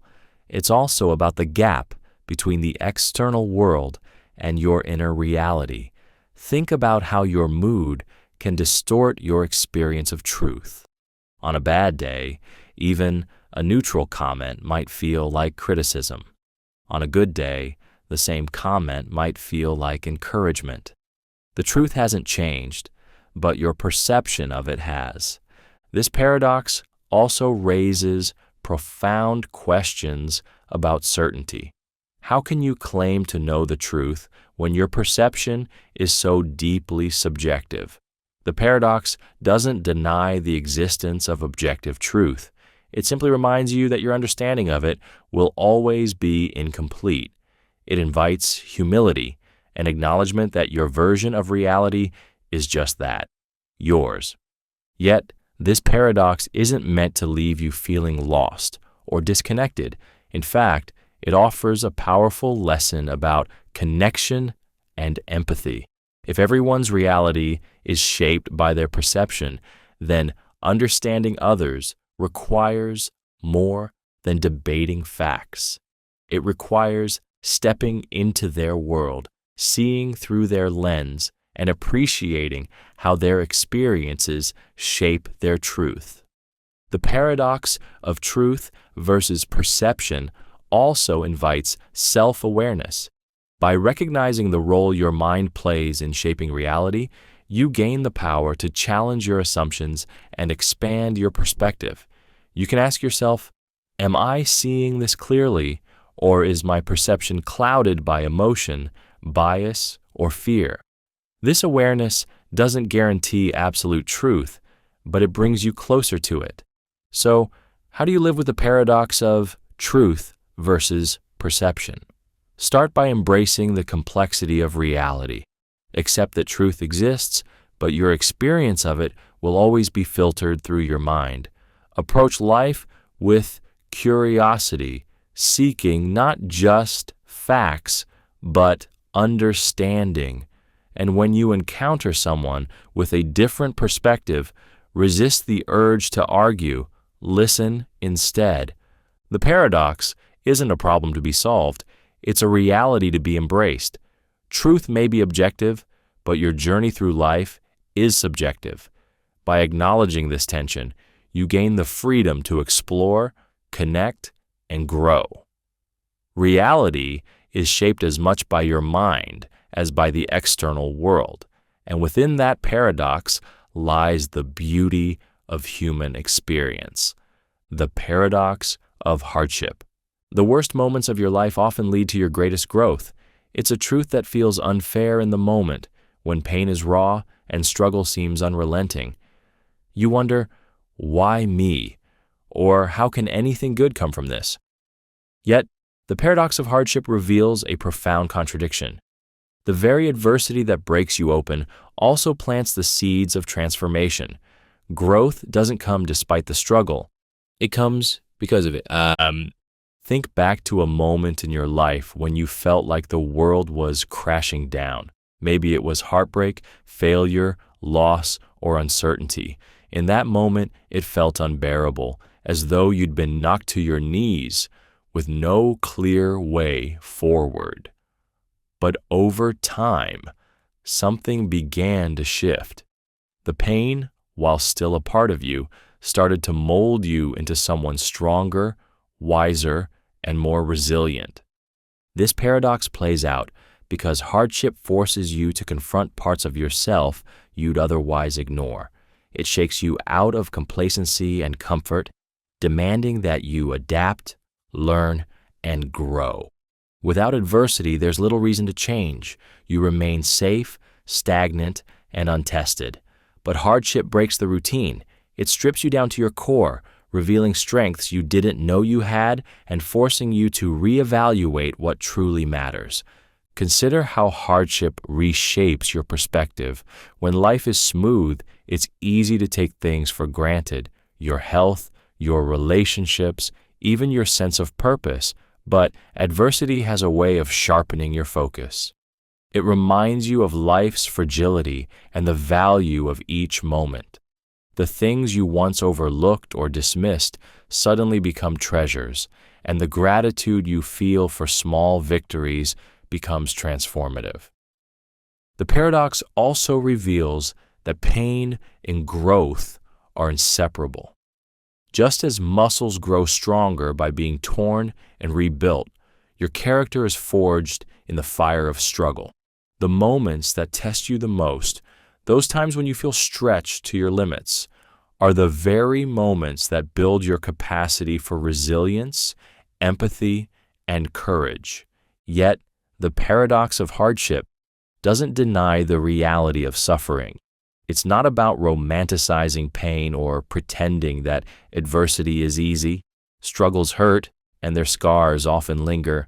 But the paradox invites you to see hardship not as an end, but as a beginning.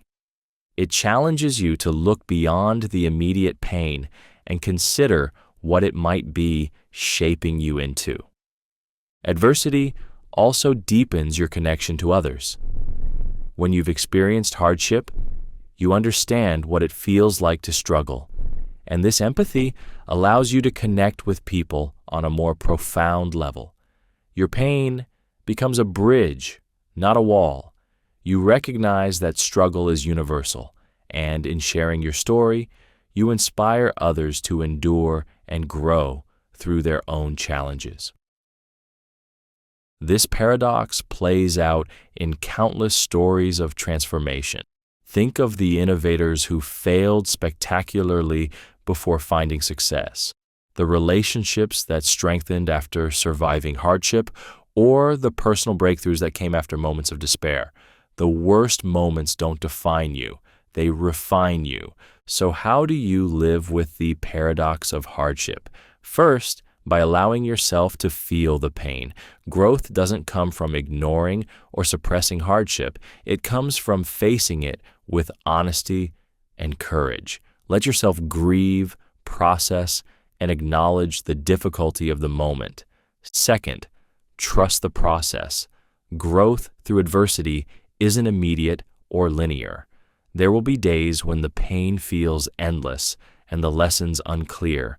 But transformation doesn't happen overnight. It unfolds slowly, often in ways you don't recognize until much later. Shift your perspective. Instead of asking, "Why is this happening to me?" ask, "What can this teach me?" This question doesn't erase the pain, but it reframes it as a stepping stone rather than a roadblock. The paradox of hardship teaches you that life's greatest challenges often lead to its most meaningful breakthroughs. Adversity is not the enemy, it's the catalyst. And while you may not see it in the moment, the pain you endure today is shaping the strength you'll carry tomorrow. Embrace the paradox and trust that within your struggle lies the seed of transformation. The paradox of memory. The more you revisit a memory, the less accurate it becomes. It's unsettling to think about, isn't it? The moments you hold closest, the stories that shape who you are, may not be as reliable as they feel. Memories, far from being unchanging records of the past, are fluid, dynamic, and prone to distortion. The paradox of memory reveals a strange and fascinating truth. The more you reflect on the past, the more you rewrite it. Think of a cherished memory, perhaps a family gathering, a significant accomplishment, or the moment you fell in love. Each time you recall it, you may think you're accessing a mental snapshot frozen in time, but in reality, you're reshaping it. The act of remembering is an act of reconstruction, not retrieval. Each visit subtly alters the details, influenced by your emotions, current beliefs, and even the passing of time. This paradox is rooted in the way your brain processes memories. Memories aren't stored like files on a computer, ready to be accessed in their original form. Instead, they're recreated each time you think about them, pieced together from fragments spread across your brain. Each reconstruction is influenced by context, your mood, your focus, even the stories you've told yourself about that moment. Over time, these influences accumulate, and the memory shifts further from its original truth. The paradox of memory explains why two people can recall the same event so differently. Each person's memory is shaped not just by what happened, but by how they processed it, how they felt at the time, and how they've reflected on it since. These layers of interpretation create memories that feel vivid and real, even when they're far from accurate. Consider how this paradox affects your relationships. Have you ever argued with someone over what really happened? Each of you may feel absolutely certain of your version of events, but the truth may lie somewhere in between or nowhere at all. The paradox reminds you that memory isn't about objective truth. It's about personal narrative. This fluid nature of memory isn't all bad. It allows you to reinterpret painful experiences, finding meaning or closure where there was once only hurt.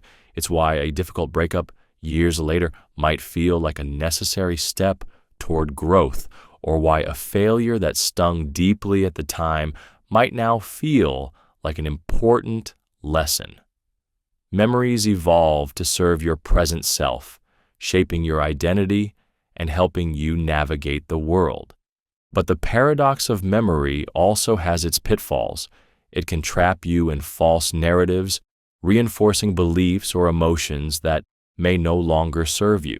A memory of rejection might grow harsher over time, cementing feelings of inadequacy. Or a nostalgic moment might become idealized, leading you to chase a past that never truly existed. So how do you live with the paradox of memory? Start by recognizing its subjectivity. Accept that your memories aren't perfect reflections of the past. They're stories shaped by your mind. This awareness can help you approach your memories with curiosity rather than certainty, allowing you to question how they've evolved and what they're telling you. The paradox also invites mindfulness. Instead of constantly revisiting the past, focus on being fully present in the moment. The less you rely on memory to shape your identity, the more freedom you have to create new experiences that align with who you want to be now. The paradox encourages empathy, understanding that others' memories are as fluid and subjective as your own can help you navigate conflicts and differences with compassion. Instead of arguing over who's right, you can focus on understanding each other's perspectives. The paradox of memory isn't just a quirk of the brain. It's a lens through which to view your relationship with the past. Memories are not fixed. They're alive, changing with you as you grow. This fluidity doesn't make them less meaningful. It makes them human. The stories you tell yourself about the past shape your present and guide your future. Embrace the paradox and let your memories be tools for understanding and growth rather than anchors to a fixed and unreliable past. The paradox of self-awareness. The more self-aware you become, the more alienated you might feel from others. It's a paradox that sneaks up on you, disguised as progress. You dive deep into understanding your emotions, motivations, and beliefs, hoping to feel more connected to the world. But as you peel back the layers of your identity, a strange and unexpected thing happens. The clarity you gain about yourself can create a sense of distance from others. Think about a time when you had a breakthrough in self-awareness. Maybe you realized why certain relationships drained you, why certain goals no longer aligned with your values, or why a long-standing habit was holding you back. The insight felt empowering, even liberating. But then you looked around and saw that others weren't on the same journey. Conversations that once felt engaging now seemed shallow. People you once connected with suddenly felt distant, as though they couldn't or wouldn't see what you now saw. This is the paradox of self-awareness. The deeper you go into understanding yourself, the more you notice the gaps between your inner world and the outer world. It's as if the insights that make you feel more authentic also make you feel more isolated. You see patterns in your behavior, but you also see the ways others remain unaware of theirs. The connection you once felt with the crowd starts to feel tenuous, as if you no longer fit into the same mold. This sense of alienation isn't because you've grown better or superior. It's because self-awareness changes your perspective. It shifts your focus inward, forcing you to confront truths about yourself that others might not be ready to face in themselves. It highlights the ways we mask our vulnerabilities, cling to outdated beliefs, or avoid uncomfortable growth. And once you see these things clearly in yourself, it's hard not to notice them in others. But the paradox doesn't mean self-awareness is a burden or a mistake. It's a gift, albeit a complicated one. The distance it creates isn't permanent, and it doesn't have to alienate you forever. It's an invitation to navigate relationships differently, to approach others with greater empathy and understanding, even when they don't share your level of introspection. The paradox also reveals the challenge of balancing self-awareness with connection. As you gain insight into your own thoughts and feelings, it can be tempting to retreat inward, focusing solely on your personal growth.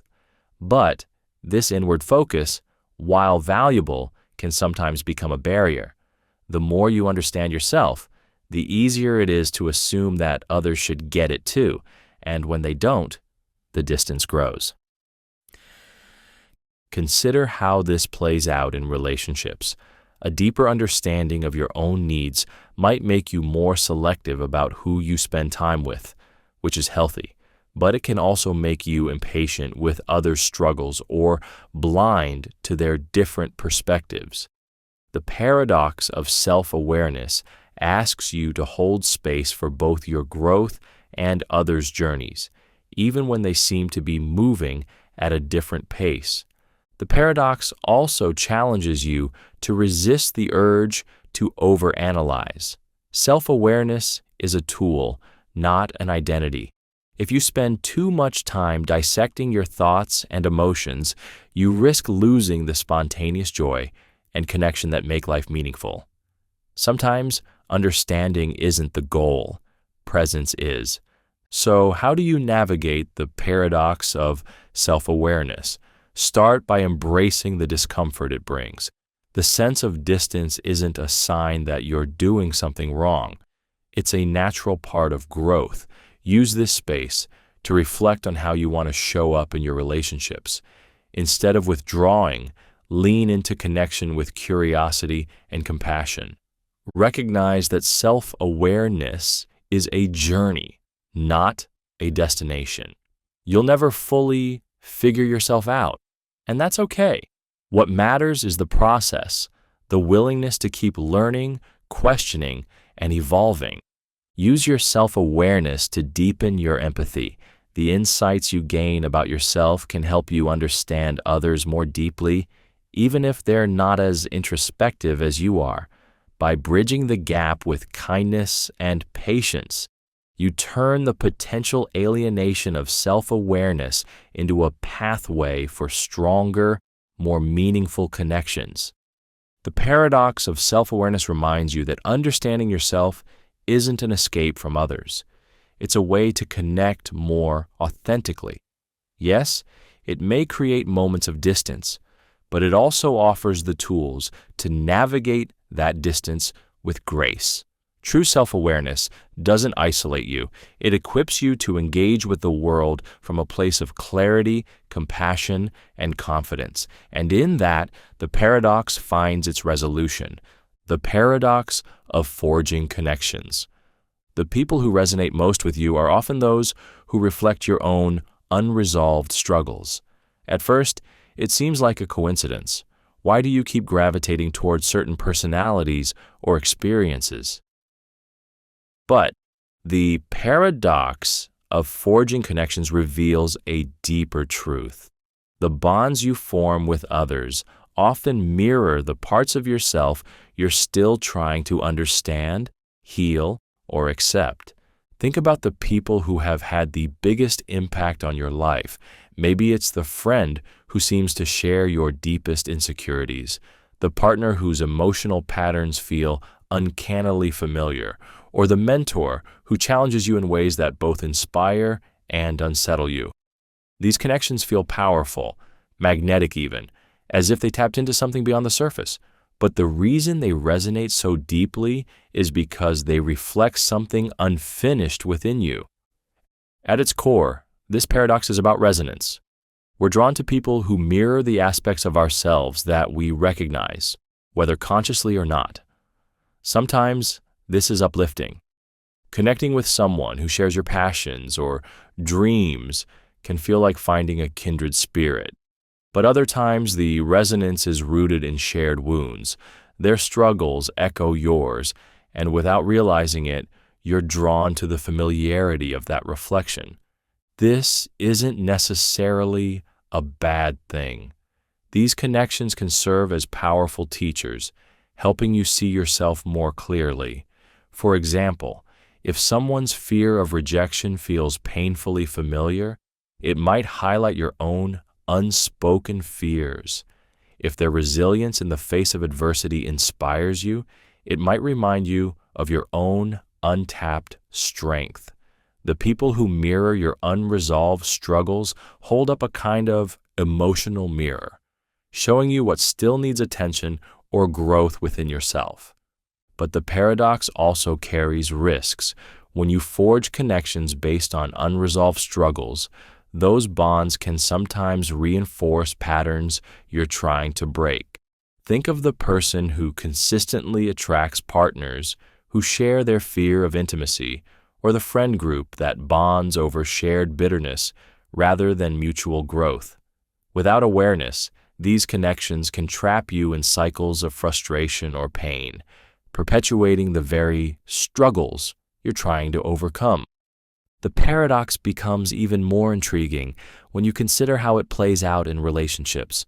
Often, the qualities you admire most in others, their confidence, creativity, or kindness, are the very qualities you long to develop in yourself.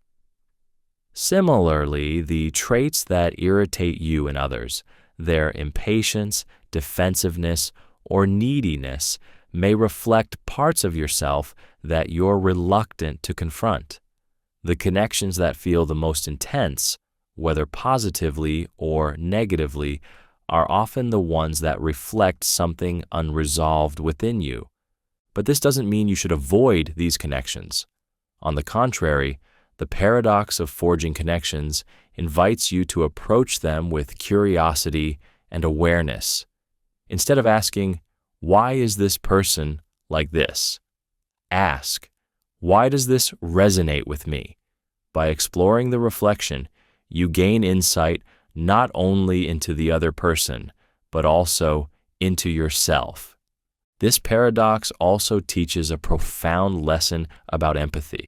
Recognizing that others mirror your struggles allows you to approach them with greater compassion. Instead of seeing their flaws as annoyances or barriers, you can see them as reflections of shared humanity. Their struggles might not be identical to yours, but they remind you that everyone is navigating their own inner battles. So, how do you navigate the paradox of forging connections? Start by paying attention to the people who evoke strong feelings in you, whether admiration, frustration, or something in between. Ask yourself what these emotions might be revealing about your own unresolved struggles or aspirations. Second, approach your connections with intentionality. Not every relationship needs to be a mirror, and not every reflection is one you need to embrace. Choose connections that challenge you to grow without trapping you in cycles of repetition. Use the paradox as an opportunity for self-reflection. The people who resonate with you are offering a gift, a chance to see yourself more clearly and to confront the parts of you that might otherwise remain hidden. Embrace this reflection, not as a judgment, but as a guide. The paradox of forging connections reminds you that relationships are not just about finding others, they're about finding yourself. The people who resonate most with you are often those who hold up a mirror to your own soul. And in the reflection, you have the opportunity to heal, grow, and forge deeper, more meaningful connections, not just with others, but with yourself. The paradox of meaning. Life's meaning is self-created, yet we desperately search for it outside ourselves. It's a contradiction that defines the human condition. You long for purpose, a grand design that will explain why you're here, but the harder you search for meaning in external things, the more elusive it becomes. The paradox of meaning reveals a profound truth. Purpose is not something you find. It's something you choose to create. From an early age, you're taught to look for meaning outside yourself. You seek it in accomplishments, relationships, careers, or even the approval of others. Society reinforces this quest, selling you the idea that happiness and fulfillment are just one achievement, possession, or milestone away. But the more you chase these external markers, the more fleeting they feel. You climb the mountain only to find that the summit isn't what you imagined. The sense of purpose you expected never quite materializes. The paradox lies in this. While meaning feels like something you must uncover, it is, in fact, something you construct. Life doesn't hand you a predefined purpose.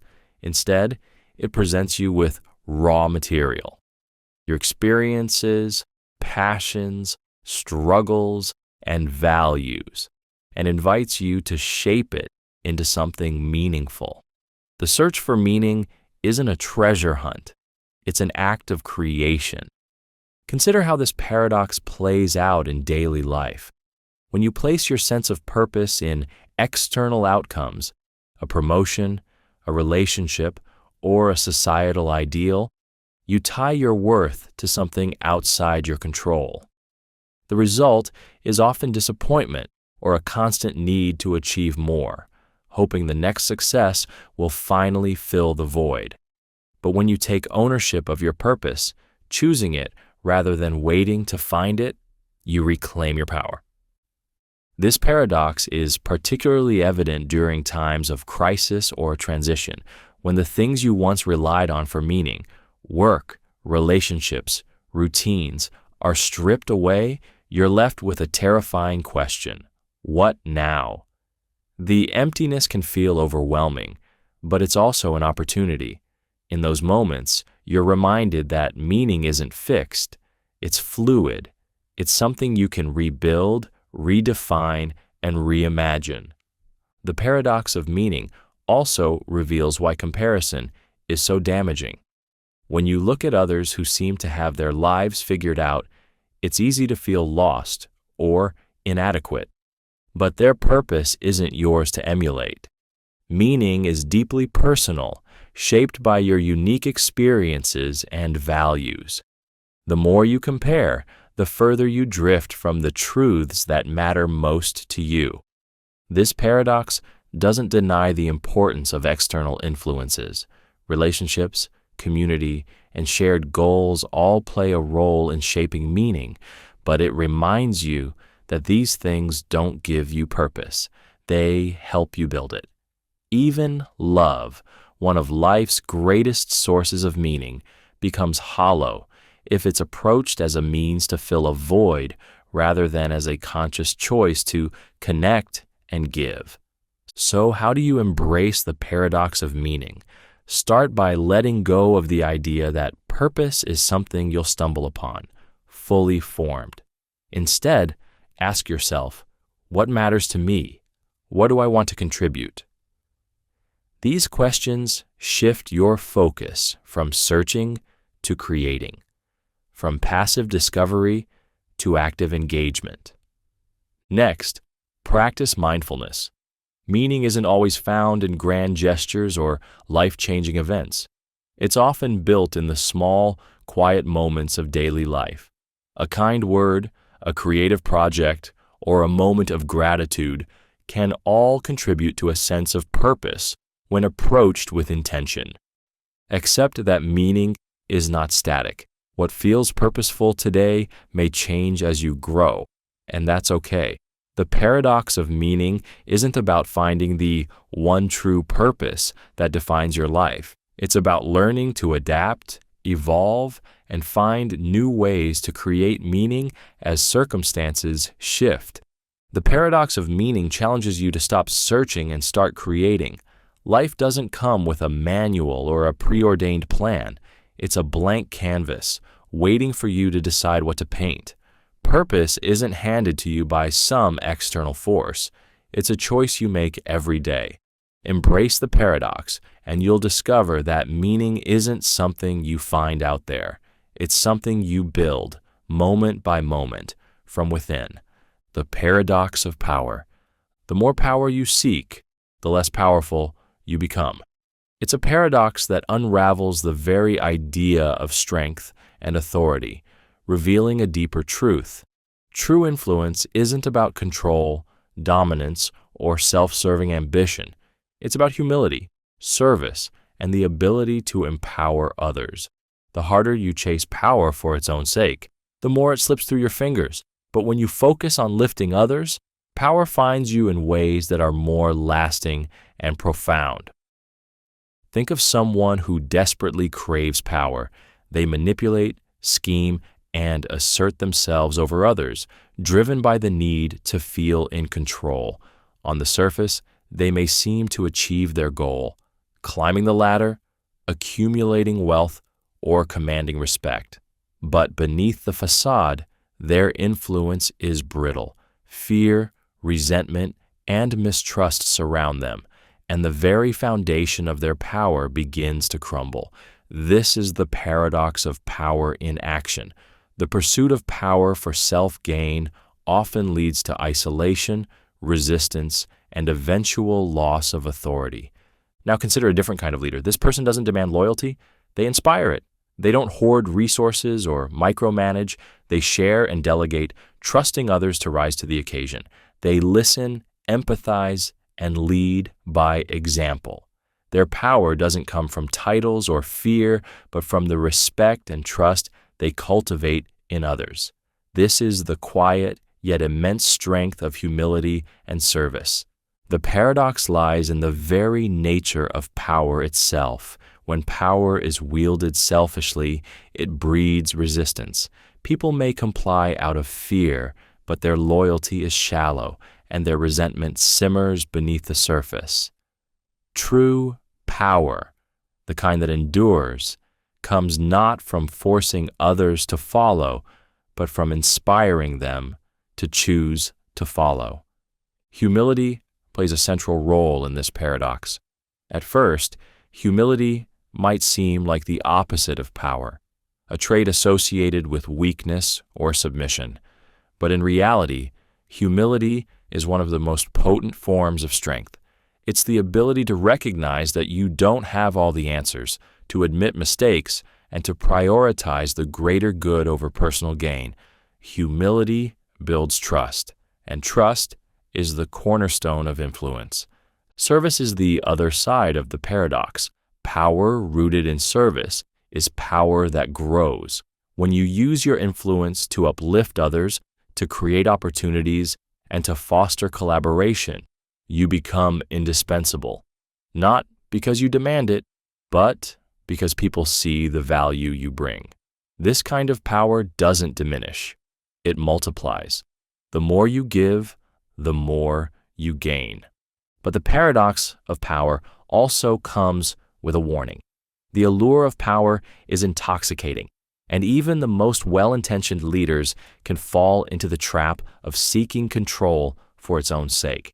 The key is to remain grounded, to constantly reflect on your motivations, and to remember that power is not an end, but a tool, a means to serve, build, and create. This paradox also extends beyond leadership roles. In personal relationships, The more you try to control someone, the more they resist. Real connection comes not from domination, but from understanding, compromise, and mutual respect. In social movements, the most enduring changes are driven not by force, but by inspiration and collective effort. So, how do you live with the paradox of power? Start by redefining what power means to you. Instead of seeing it as the ability to control or dominate, see it as the ability to empower and uplift. Ask yourself, am I using my influence to serve others or to serve myself? Next, practice humility. Recognize that true power doesn't come from knowing everything or being the strongest. It comes from listening, learning, and adapting. Embrace the idea that leadership is about serving the needs of those you lead, not imposing your will on them. Focus on the ripple effects of your actions. The most powerful leaders and influencers understand that their legacy isn't measured by how much they take, but by how much they give. True power is about creating something that lasts, something that continues to grow even in your absence. The paradox of power teaches you that the harder you cling to power, the weaker it becomes. But when you let go of the need to control and focus instead on serving others, your influence deepens, your strength solidifies, and your legacy endures. True power isn't about commanding attention. It's about earning respect. It's not about standing above others. It's about standing with them. In humility and service, you'll find a power that no title or force could ever match. The paradox of letting go. Holding on tightly destroys, while letting go sets you free. It's a paradox that feels like a contradiction of instincts. After all, shouldn't holding on to what you love keep it safe? Shouldn't clinging tightly to your dreams, relationships, or possessions ensure their security? Yet the paradox of letting go reveals the opposite. The tighter your grip, the more likely you are to suffocate what you're trying to protect. True freedom lies in releasing what you fear to lose, not in holding it captive. Think of the moments in your life when you've clung to something out of fear. Maybe it was a relationship you were desperate to save, a goal you pursued obsessively, or a version of yourself you couldn't bear to leave behind. The harder you held on, the more fragile it all felt. Instead of bringing you closer to what you wanted, your grip created tension, resistance, and pain. This paradox emerges from the illusion of control.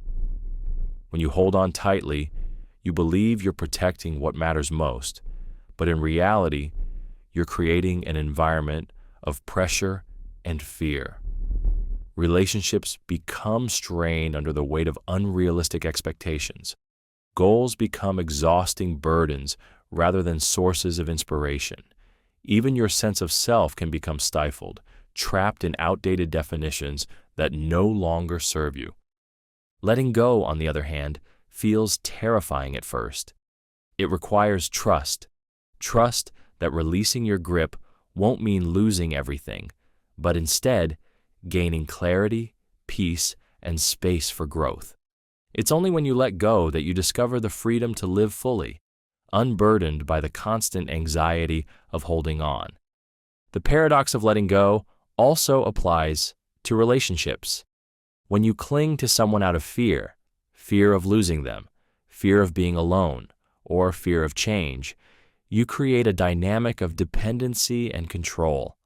But when you let go, allowing the relationship to breathe, you create space for genuine connection.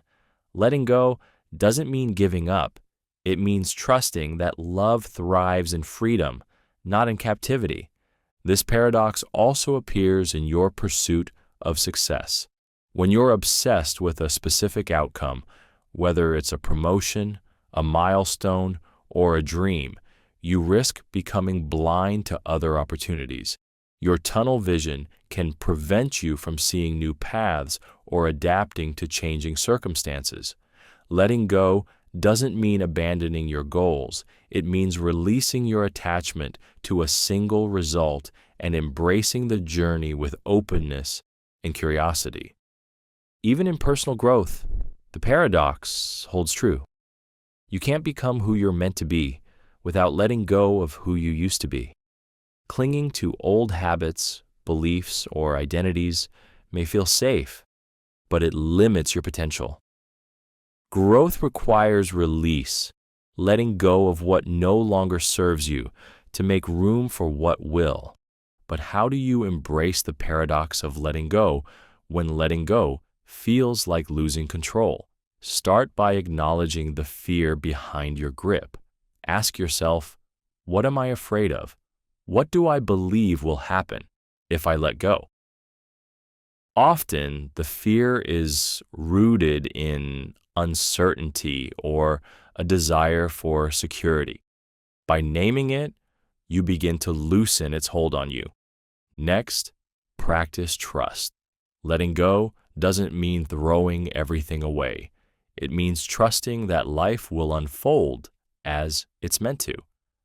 Trusting doesn't guarantee that things will go as planned, but it frees you from the exhausting need to force outcomes. Finally, embrace the idea of freedom.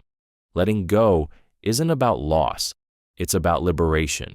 It's about releasing yourself from the weight of clinging so you can move through life with lightness and grace. When you let go, you create space for joy, growth, and possibilities you couldn't have imagined while holding on so tightly.